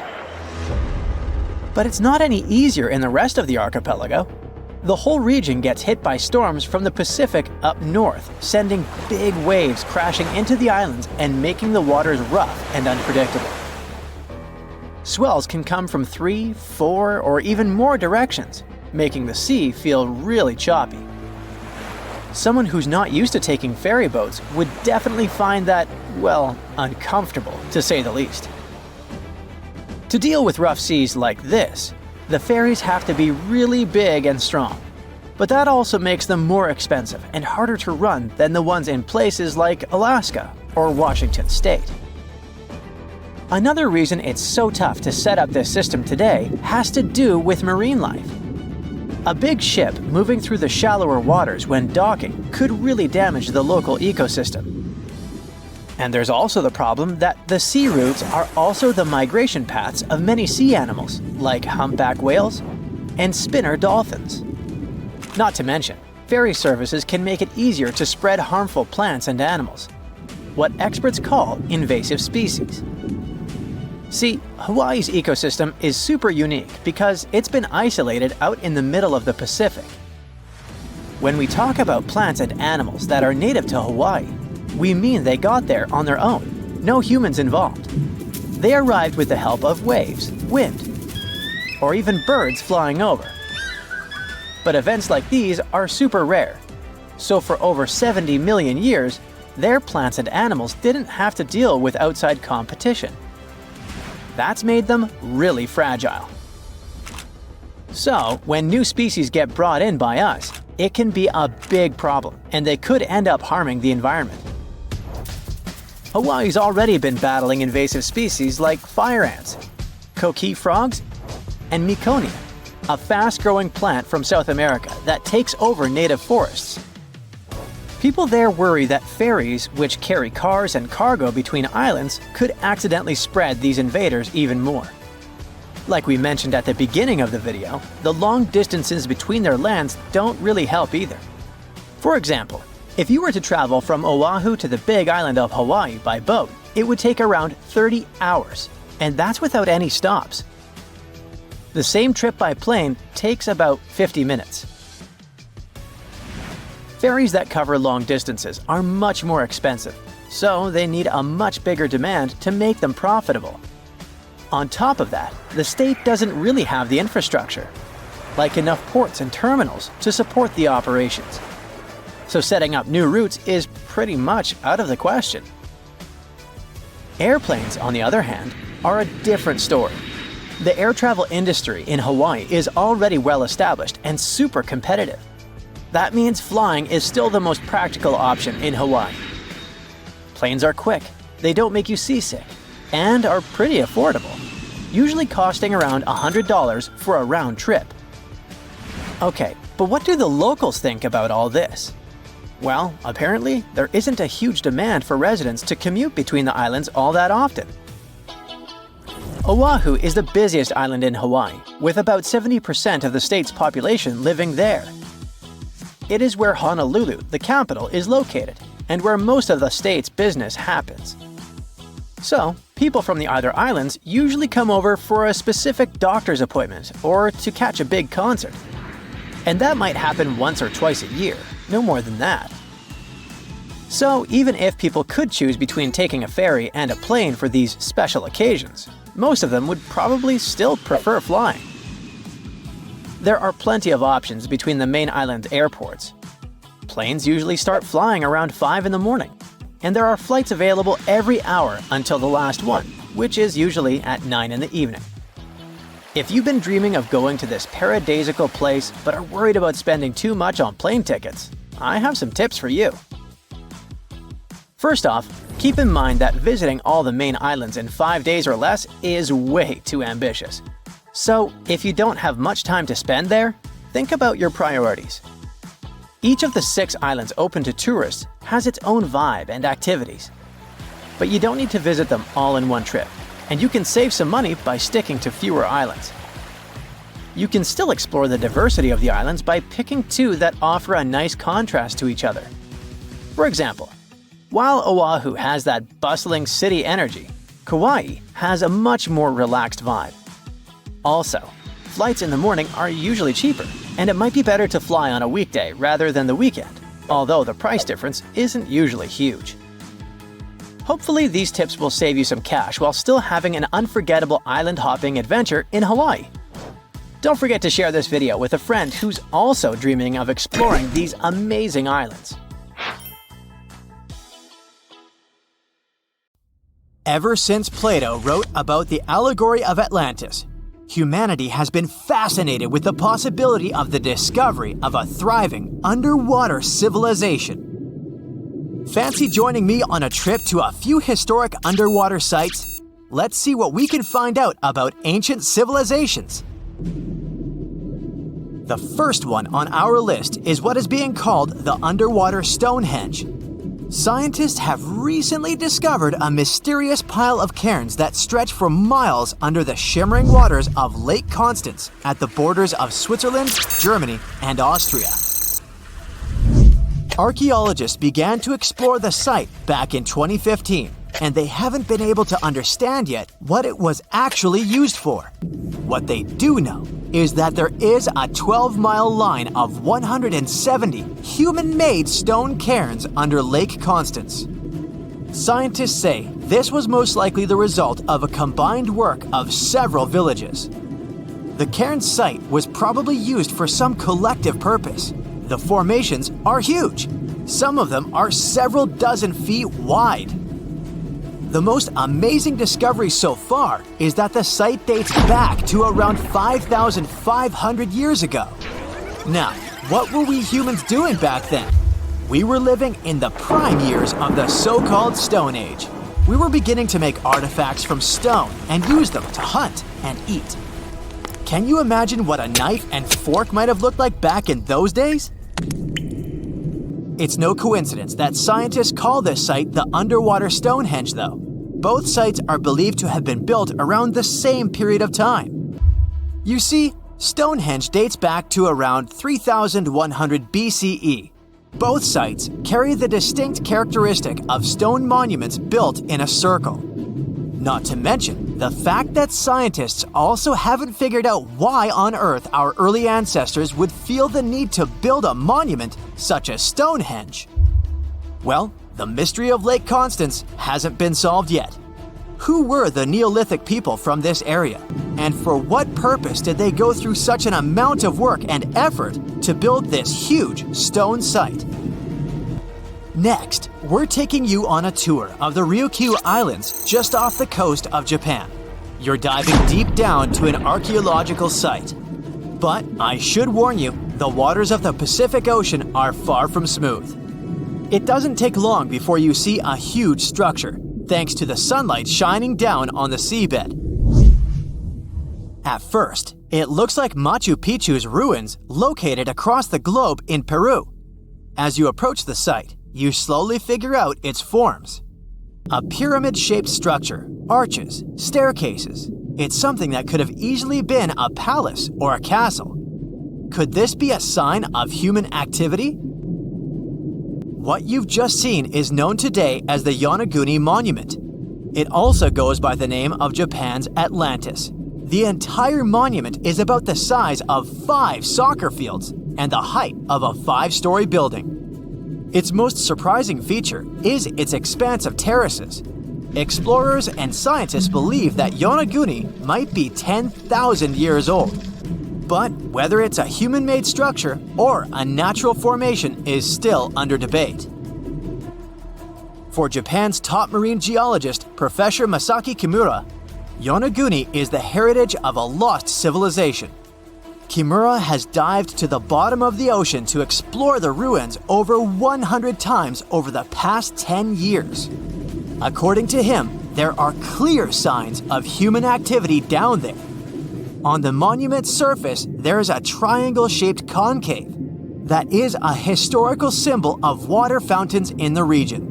There's also a giant turtle carved on the eastern side of the structure.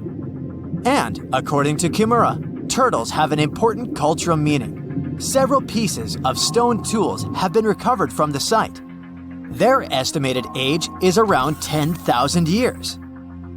However, not all scientists support this theory. For many, Yonaguni is the result of thousands of years of erosion. The fact that the monument is composed of one massive rock leads them to believe it's not human-made. The defined edges and flat surfaces resemble a natural formation in Northern Ireland, known as the Giant's Causeway. The basalt columns look like the ruins of a palace, but they're actually the result of volcanic activity in the region.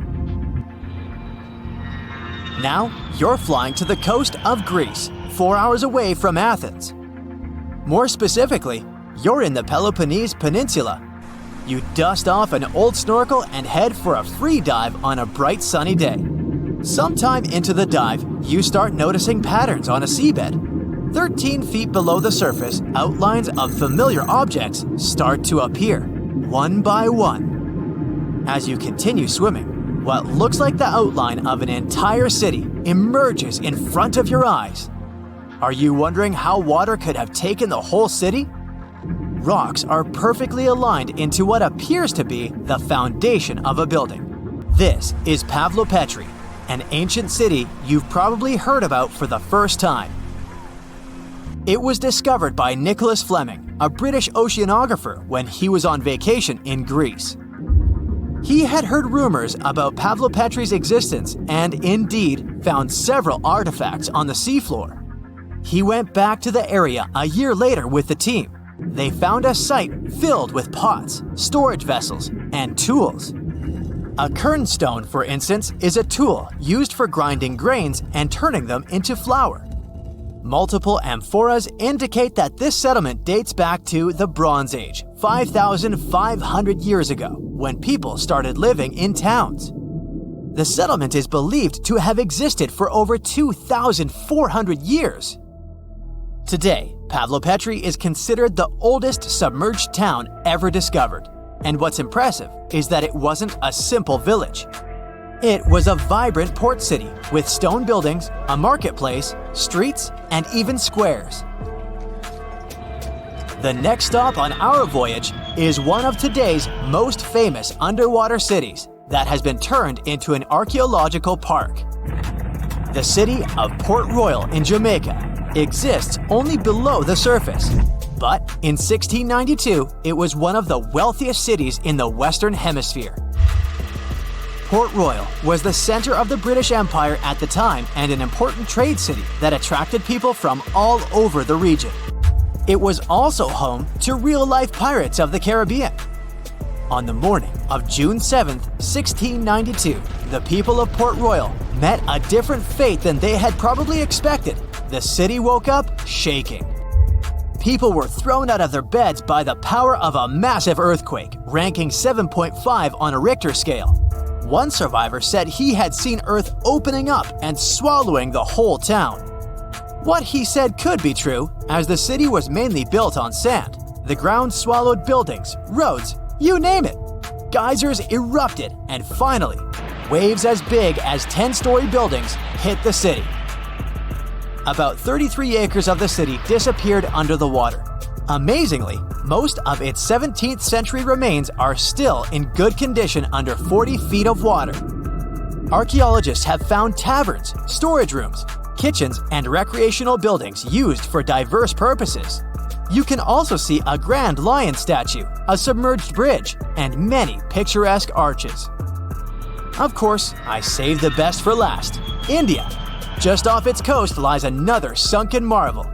A site known as the Lost City of Cambay is located in the Gulf with a similar name. It remained undiscovered until 2001, when the National Institute of Ocean Technology made a routine water assessment. With the help of sonar technology, which sends a wave sound to the bottom of the sea, they found something far beneath the surface. Images showed well-defined geometric shapes spread along a 5-mile stretch. The remains date to more than 9,500 years ago, meaning this civilization was lost at around the end of the Ice Age. Debris recovered from the site included construction material, pottery, beads, sculptures, and even bones. Scientists argue whether these artifacts are indeed from the site, but if they truly are, then the lost city of Cambay might be the oldest civilization in the world. A giant crack, more than 2,000 miles long, is splitting open across Africa. Roads, houses, even schools are getting torn apart. Now, scientists think they've finally figured out what's causing it. An enormous column of scorching hot rock called superplume, rising from deep inside the Earth. And it's slowly pushing the land apart inch by inch. This isn't a small shift though. The continent is breaking in two, and the clue to what's going on could be hidden thousands of miles away in Hawaii. And why does the United States suddenly have a role in all of this? Hang on, we'll get there. First, it's important to know this isn't new information. Africa has been slowly splitting for about 25 million years. This is happening in a region called the East African Rift System. It stretches thousands of miles from Ethiopia down to Mozambique and is the largest active continental rift system on the planet. And by that, I mean places where the Earth's crust is being stretched and pulled apart, causing faults, earthquakes, and volcanic eruptions. Scary stuff to say the least. Back in 2018, for example, a massive crack appeared near a small town just west of Kenya's capital, Nairobi. In some spots, it was about 65 feet wide. That's almost the length of 2 school buses parked one after the other. The whole thing was terrifying. It happened fast and left a trail of destruction. Roads were cut off, farms torn apart. People were on edge as the ground opened up beneath their feet. And I mean that quite literally. One man watched the crack rip straight through his home. He barely had time to grab a few of his belongings before his entire house collapsed. Sounds terrifying, right? Since it happened in the East African Rift region, panic spread fast. The media was all over it, claiming it was proof that Africa is splitting apart. People standing near the crack thought, oh boy, it's already happening. And many still believe that today. But that's not actually the case. At least not with that particular crack. Because after the initial panic, videos and photos of it revealed clues that it wasn't related to tectonic plate movement. First clue, the 2 sides of the crack didn't match. Like trying to fit the wrong puzzle pieces together. They simply didn't line up. Second clue, the gap wasn't one continuous line. There was some kind of soil bridges in between. All this showed it was sudden erosion.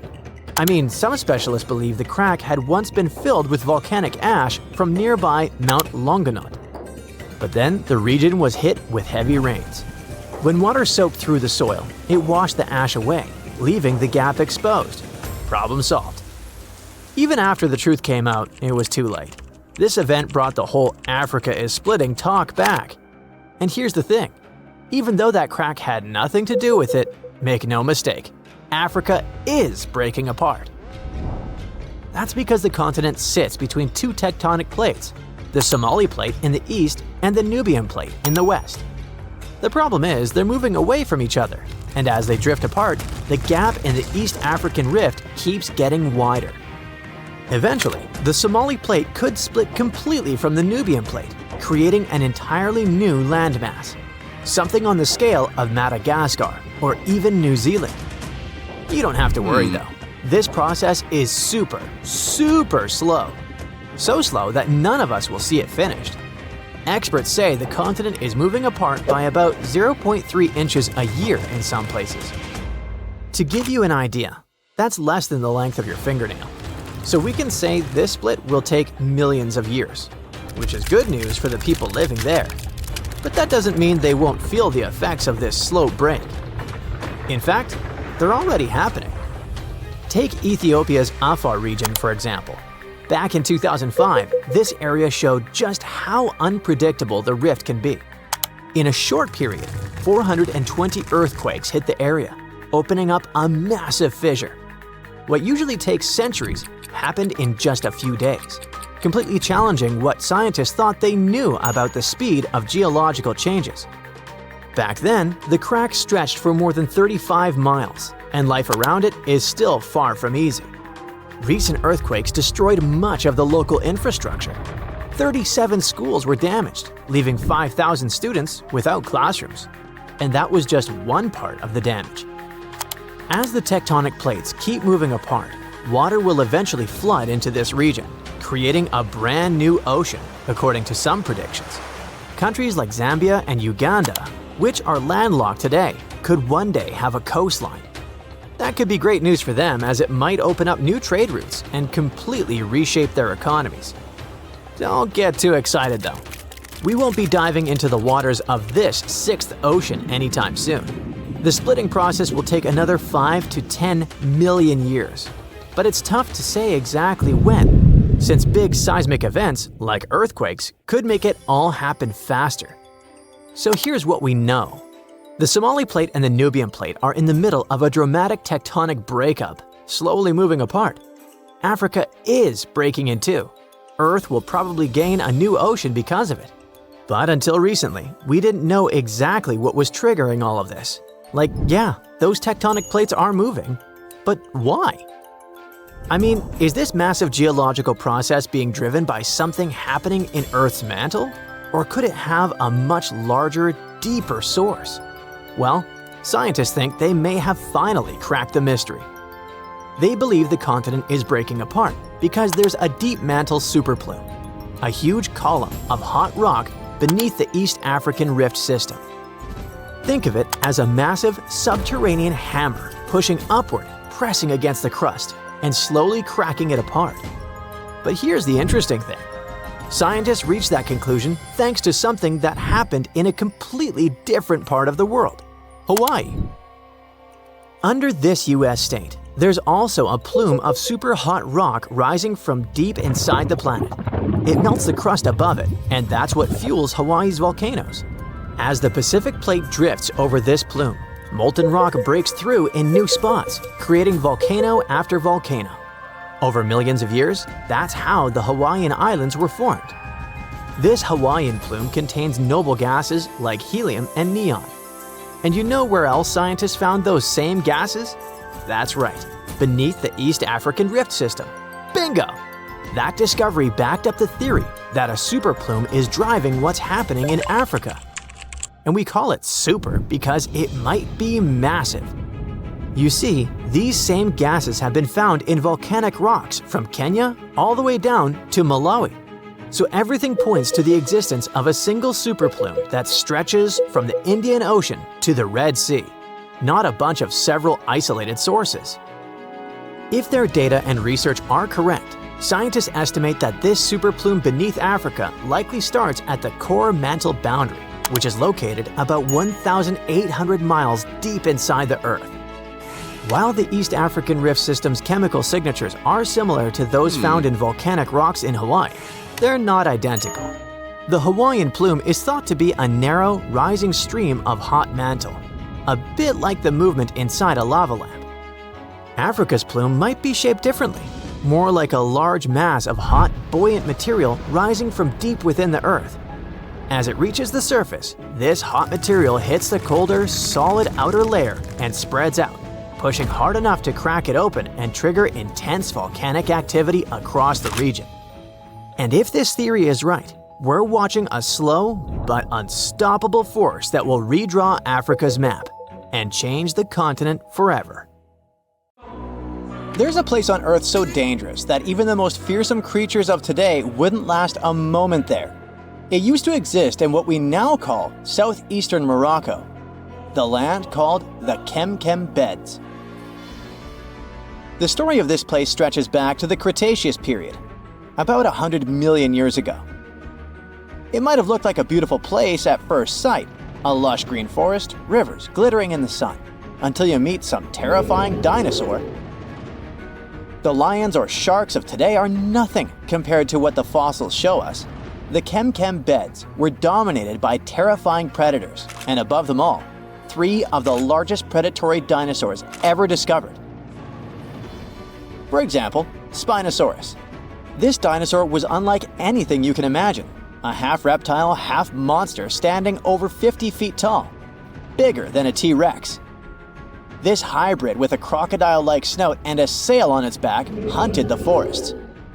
But this dino could dive into the rivers, so not even waters were safe from it. It could catch huge fish, as if plucking them from the shallows. There was also Carcharodontosaurus, a carnivore with the name that literally means shark-toothed lizard. Its razor-sharp teeth could slice through flesh with terrifying ease. This monster stood almost as tall as a house and was faster, stronger, and more aggressive than nearly anything that had ever walked the earth. There was also Deltadromedus, a raptor-like dinosaur built for speed. It was a quick-moving ninja that stalked its prey with horrifying precision. Oh, and the skies were a fun place too, with all these pterosaur creatures flying around. These guys are often mistaken for flying dinosaurs, but they were actually a different kind, more like close cousins of dinosaurs. These majestic reptiles soared above the Chem Chem beds and had wingspans that could stretch up to 30 feet. The fingers were feathery, with a 4th finger kinda like bats. They could glide through the air so easily thanks to their super light skeleton. But it wasn't just the dinosaurs that made the Chem Chem beds so horrifying. The waters also hid their own dark secrets. They were home to giant, terrifying fish and crocodile-like creatures. Their jaws were strong enough to crush bone, and they were lurking beneath the surface, waiting for anything unlucky enough to stumble into their path. One of the river creatures was Sarcosuchus, also called the super croc. Being about 40 feet long, it could easily swallow an adult human. Or better yet, it could take on a full-grown dinosaur and win. Its jaws snapped with unimaginable force, and no creature, not even Spinosaurus, was safe from it. Coelacanths could also hang out in the rivers. It was a monstrous predator that could easily swallow a huge fish whole.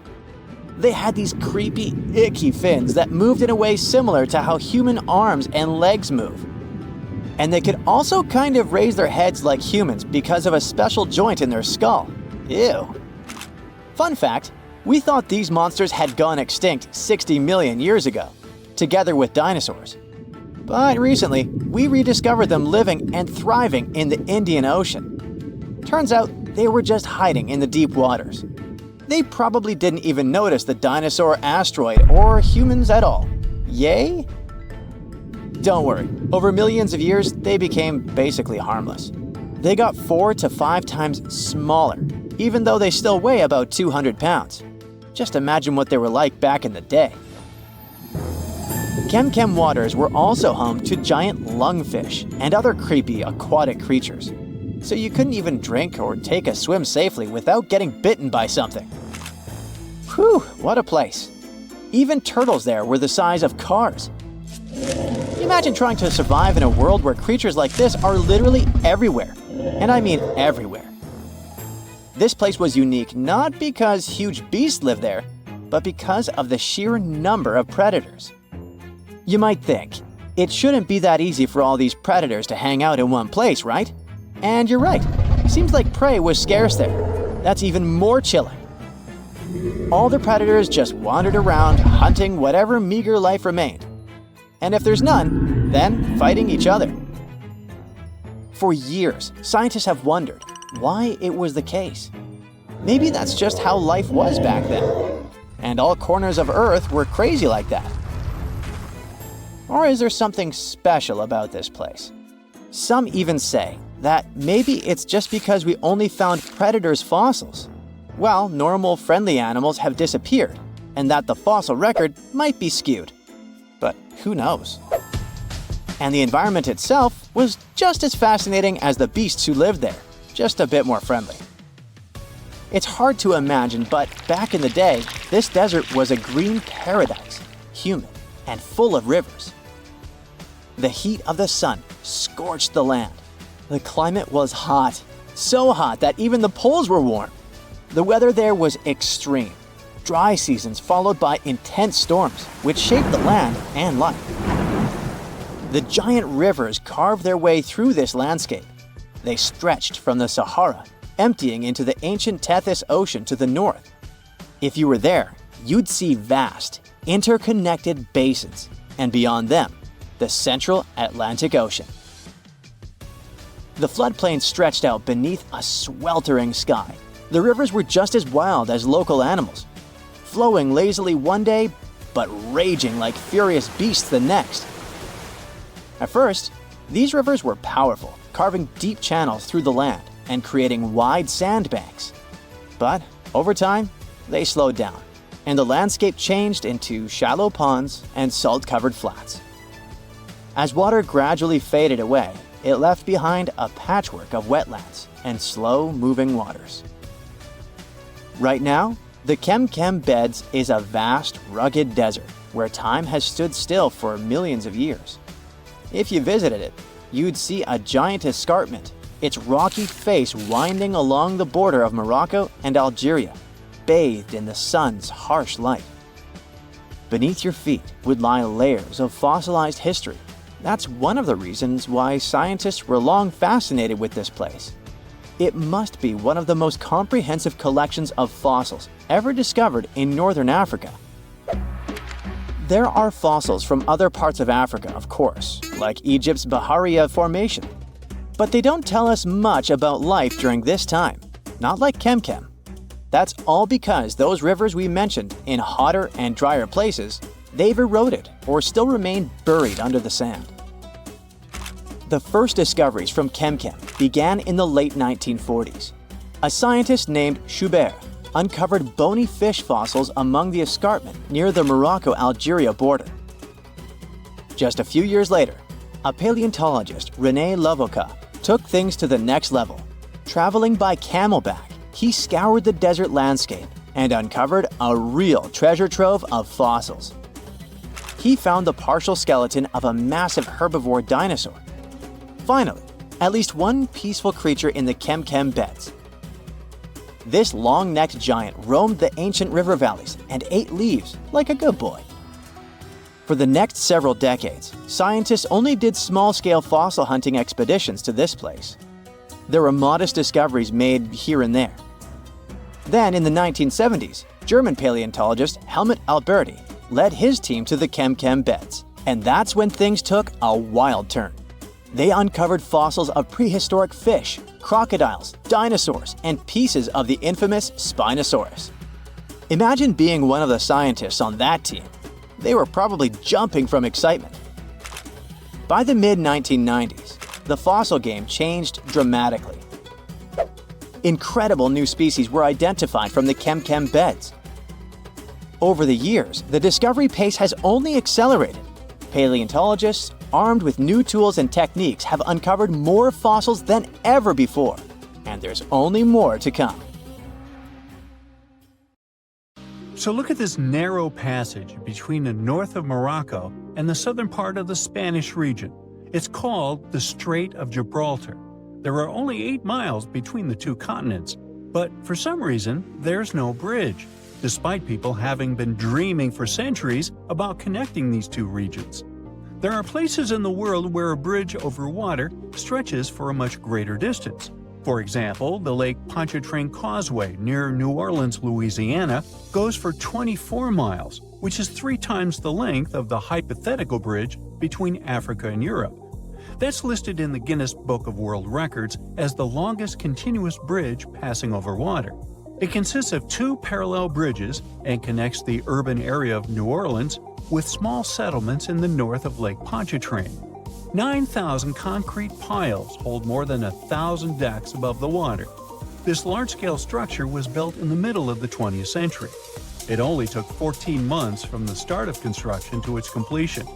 American engineers created a unique technology for attaching concrete piles to the base of the bridge, and this bridge is still functioning. So, what's the problem with building a shorter bridge to connect Africa and Europe? Let's first find out the value of the 8-mile bridge that could connect 2 continents and the reason why everyone is talking about it. In fact, the value of such a bridge would be enormous. Diamonds, oil, minerals. Africa is full of valuable materials, and Europe is happy to buy these things. This theoretical bridge could allow people to transport things for trade quickly and comfortably. But now, the exchange of goods between Africa and Europe is only possible thanks to airplanes and cargo ships, and airplanes are extremely expensive because of hefty fuel price tags. In addition, air travel is often delayed because of bad weather. There are long customs procedures and transportation from the airport to the destination. Ships can also be a problem. The narrow area of the Mediterranean Sea, where the 2 continents are closest to each other, is a dangerous place because of storms and strong currents. The transportation of your diamonds is highly dependent on weather conditions. The second advantage of such a bridge would be the creation of tens of thousands of jobs. People from Europe and Africa would build hotels, ports, parks, and even small towns for each other. The coastal parts of both continents would become a new economic center.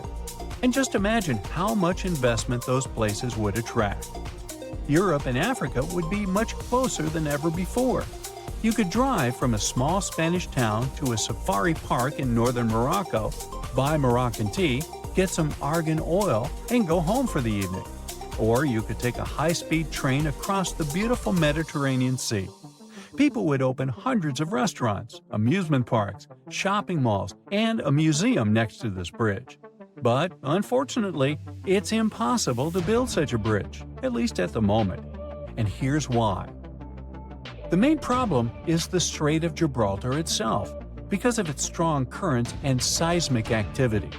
How can you start large-scale construction if, in a couple of days, an underwater earthquake can trigger giant waves and take all the ships underwater?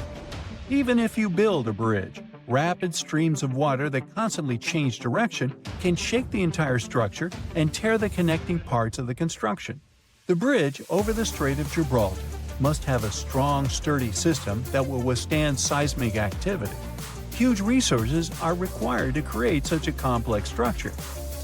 Despite the dangerous passage between the 2 continents, it remains one of the busiest points in the world. It's the only place on the planet connecting the Mediterranean Sea and the Atlantic Ocean. About 300 ships pass through this area every day. Not only merchant ships, but also fishing vessels and tourist boats. There are not so many places in the world where you can watch whales coming out of the water. Not only people, but also marine creatures often visit this passage because of the peculiarities of the sea currents. But we'll talk about that later. Another problem is the depth of the strait. In simple words, any bridge over the water is built on long metal piles. Builders and engineers stick piles into the seabed and use them as a holding base for the whole construction. But installing such piles firmly enough is a difficult task because of the uneven seabed. The seabed has a unique geological landscape, irregularities, and different densities of the Earth's rock. There are also reefs, rocks, and pits. Any seabed requires extensive geological studies before piles are installed. However, the bottom of the Strait of Gibraltar is especially difficult because of its depth, almost 3,000 feet. It's one of the deepest straits in the whole world. Just imagine, you'll need the height of 10 Statues of Liberty to reach the surface of the water from the bottom of the strait. What kind of pile should be used there to hold the entire bridge?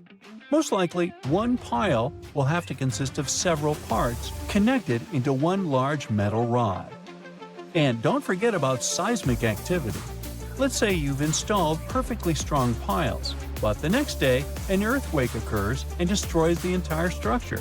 And a strong current is carrying fortifications all over the Mediterranean Sea. The next problem is probably the most important one, because it concerns marine life. The Strait of Gibraltar has a high salt content. This natural element makes water heavier and makes it descend to the bottom of the deep Mediterranean basin. Then, this salt water pushes up cold water from the seabed into the Atlantic Ocean. These changes in water density, as well as fast currents, create sea vortices and turbulence. It's like a raging cauldron of cold water that raises a lot of nutrients to the surface. The hollows and hills of the Strait of Gibraltar are filled with different substances and sunlight, and this creates ideal conditions for the formation of phytoplankton. Whales, dolphins, and other marine creatures adore this delicacy. That's why you can see about 7 species of whales and dolphins in this place. What might happen to phytoplankton after the start of global construction? Carbon dioxide, crushed rock, tons of dust and ashes, falling building materials. All of this could significantly pollute the environment. Without phytoplankton, many fish would go extinct. Without fish, thousands of fishers wouldn't be able to get food and earn money. But even if the bridge was built, cars and trains would continue to pollute the air and water. This disruption of the delicate balance in this narrow strait can lead to larger-scale environmental disasters. Dolphins and whales may leave to look for food elsewhere, and thus take resources from other marine inhabitants. Like falling dominoes, one problem can follow another. And all this because of one bridge. In 2007, the Spanish Ministry of Environmental Protection introduced speed limits for all ships sailing through the strait in order to not disrupt the delicate balance of nature. At the beginning of the 20th century, a French engineer proposed a project of a bridge, but it was rejected because it was too complicated and costly. People also tried to develop a 23-mile-long tunnel, but this project also faced financial and technical difficulties. People are still dreaming of a bridge over the Strait of Gibraltar. Perhaps, in the future, when we develop cooler technologies, we'll be able to build this thing. Oh, by the way, there hasn't always been water between these two regions. In the distant past, the two continents were connected. The entire Mediterranean Sea is the remains of the Tethys Sea that existed before the era of dinosaurs. Then the African and Indian plates collided with the Eurasian one, and the Tethys Sea completely disappeared. In its place, a land bridge was formed that separated the Mediterranean Sea from the ocean. Without access to water, the sea dried up about 6 million years ago. But then, when the bridge came down, the water began to fill the dried-up pool. For tens of thousands of years, the narrow plate sank lower and lower, and the Mediterranean Sea eventually got its current water levels. These days, you're better off boarding a plane if you want to travel from New York to London. But what if I told you there was a time when these two cities were actually on the same continent? Well, the explanation is a bit more complex. For starters, back then, these two cities didn't even exist at all. But the tectonic plates they sit on today were a lot closer. Nearly 200 million years ago, all of the continents on our planet connected, making up one large supercontinent. This enormous piece of land was surrounded by one single ocean. We call this huge continent Pangea these days. Some parts of this continent broke apart and shifted away from each other for our maps to reach their current configuration. There's even a nice experiment you can conduct to test this theory. Find a map online and print it on a piece of paper. After that, simply cut out all of the continents. Once you start playing around with them, you'll soon notice they all seem to fit together, like pieces from a puzzle. Probably the most striking thing you'll see is how South America perfectly fits Africa. What's even more fascinating is that this isn't the first time in our planet's history that supercontinents have been formed and then broken apart. Scientists have figured out that this happened at least 3 times before. And if we consider our planet's age, 4.5 billion years, the last 200 million is closer to the blink of an eye. So how did scientists figure out that continents move? Apart from the aspect of today's continents, they also looked at identical rocks, which have been found on different continents. They looked like they formed from the same minerals and under the same weather conditions. Some other secret helpers? Well, dinosaurs. Fossils from the same species have been stumbled upon in both South America and Africa. This particular dinosaur, named Mesosaurus, is said to have lived on our planet way before the continents drifted apart. It's hard to imagine how life on Earth must have been with one single continent. For starters, the climate must have been very different. That's because the mid-portion of the land would have probably been bone dry, having little to no source of water. More so, it was most likely hidden away behind many mountain chains. These would have acted as a barrier against moisture and rainfall too. However, geologists have also studied coal deposits from the United States and Europe. These seem to show that at least a part of the ancient supercontinent, which was close to the equator, must have been an amazing tropical rainforest, just like those we can find in the Amazonian jungle today. Coal appears when remnants of plants and animals get stuck into swampy water. If enough pressure is applied by the water, the substance is first turned into peat, then into coal. Our planet existed in this continental configuration for over 100 million years, and during this time, there was a lot of life on Earth already thriving. Hey, it was a great time to be an insect. Critters like beetles and dragonflies flourished. During the same time period, the Earth was roamed by the predecessor of all mammals, the synapsid. Life in Pangea was severely hit during one not-so-great period. It's believed that a comet or asteroid landed on the surface of the Earth about 251 million years ago. The asteroid or comet theory seems to fit pretty well because 90% of all marine animals and 70% of the creatures living on land disappeared all of a sudden. The comet might not have been the only reason for the mass extinction. At the same time, there was also some important volcanic activity happening in northern Asia, which might have disrupted life on Earth. We may not notice it, but continents do continue moving as we speak. This configuration we now see with the help of satellite imagery will surely not be the last. Australia, for example, is slowly moving towards Asia.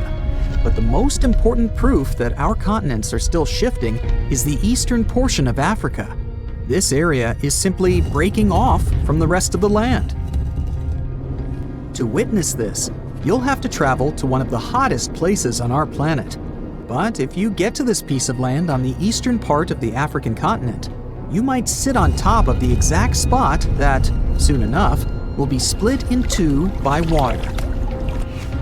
Underneath this region, 3 tectonic plates are slowly drifting apart. If the data is correct, in the far future, Africa will be split in 2, and between its 2 regions, a new ocean will arise. To support this theory, scientists have been closely studying a 35-mile-long crack in the Ethiopian desert for years. For this new ocean to form, it's estimated that 5 to 10 million years need to pass. Since our planet's crust is made out of multiple tectonic plates that are constantly moving, it's the perfect place to study this process. These plates are all irregularly shaped, and they are always mashing against, sliding under, or over each other. Those 3 tectonic plates found under the desert are also moving at different speeds. One of them, called the Arabian Plate, is sliding away from Africa at a speed of about 1 inch per year. The other 2 plates are moving a bit slower, somewhere between half an inch to 0.2 inches each year. More so, as these movements happen, material from deep inside Earth climbs to the surface and forms an oceanic crust at the edges. All this movement does make you wonder, how will the next supercontinent form, and when? So far, scientists came up with some possible configurations, each with its own name: Novo Pangea, Pangea Ultima, or Amasia. All these predictions still vary, as we're not sure how and why continents really move over time. One clue may be actually looking at how Pangea separated in the first place. Regardless, it will take anywhere from 15 to 100 million years to see the next future continent, depending on each scenario. Novo Pangea looks at the possibility in which present-day movements continue. In this scenario, the Atlantic Ocean will continue to expand, all the while making the Pacific smaller. The two American continents would first combine northward. Africa, Europe, and Asia will have already combined too, by the time they all meet together in one single huge piece of land. Another possible scenario is called Pangea Ultima. In this case, the Atlantic will slow down in its expansion and actually become a landlocked body of water. North America, Africa, Asia, and Europe would become somewhat parallel pieces of land, completely sewn together. Underneath them, South America, Antarctica, and Australia would complete the circle surrounding the North Atlantic. All the while, this piece of land would be surrounded by a large Pacific Ocean. Amasia looks at a scenario that's a bit difficult to understand and study at this point. Since several tectonic plates look like they are moving north, it might be possible that all continents, apart from Antarctica, will slide completely toward the North Pole. The climate would be a lot different and way colder. Both the Pacific and the Atlantic, in this scenario, would remain open bodies of water. Scientists believe this to be a real possibility because of some anomalies left by Pangea deep in the Earth's interior in the part called the mantle. Looking even further into our planet's future, it's estimated that in about 1 billion years, the luminosity of the Sun will be somewhere around 10% higher. As such, the atmosphere on Earth will closely resemble that of a moist greenhouse. Because of the added heat, all the bodies of water on our planet will start to rapidly evaporate. Moving further to 4 billion years from now, the temperature on our planet will soon transform it into a Venus look-alike. It might get so hot that the Earth's surface will begin to melt away. That's it for today. So hey, if you pacified your curiosity, then give the video a like and share it with your friends. Or if you want more, just click on these videos and stay on the bright side.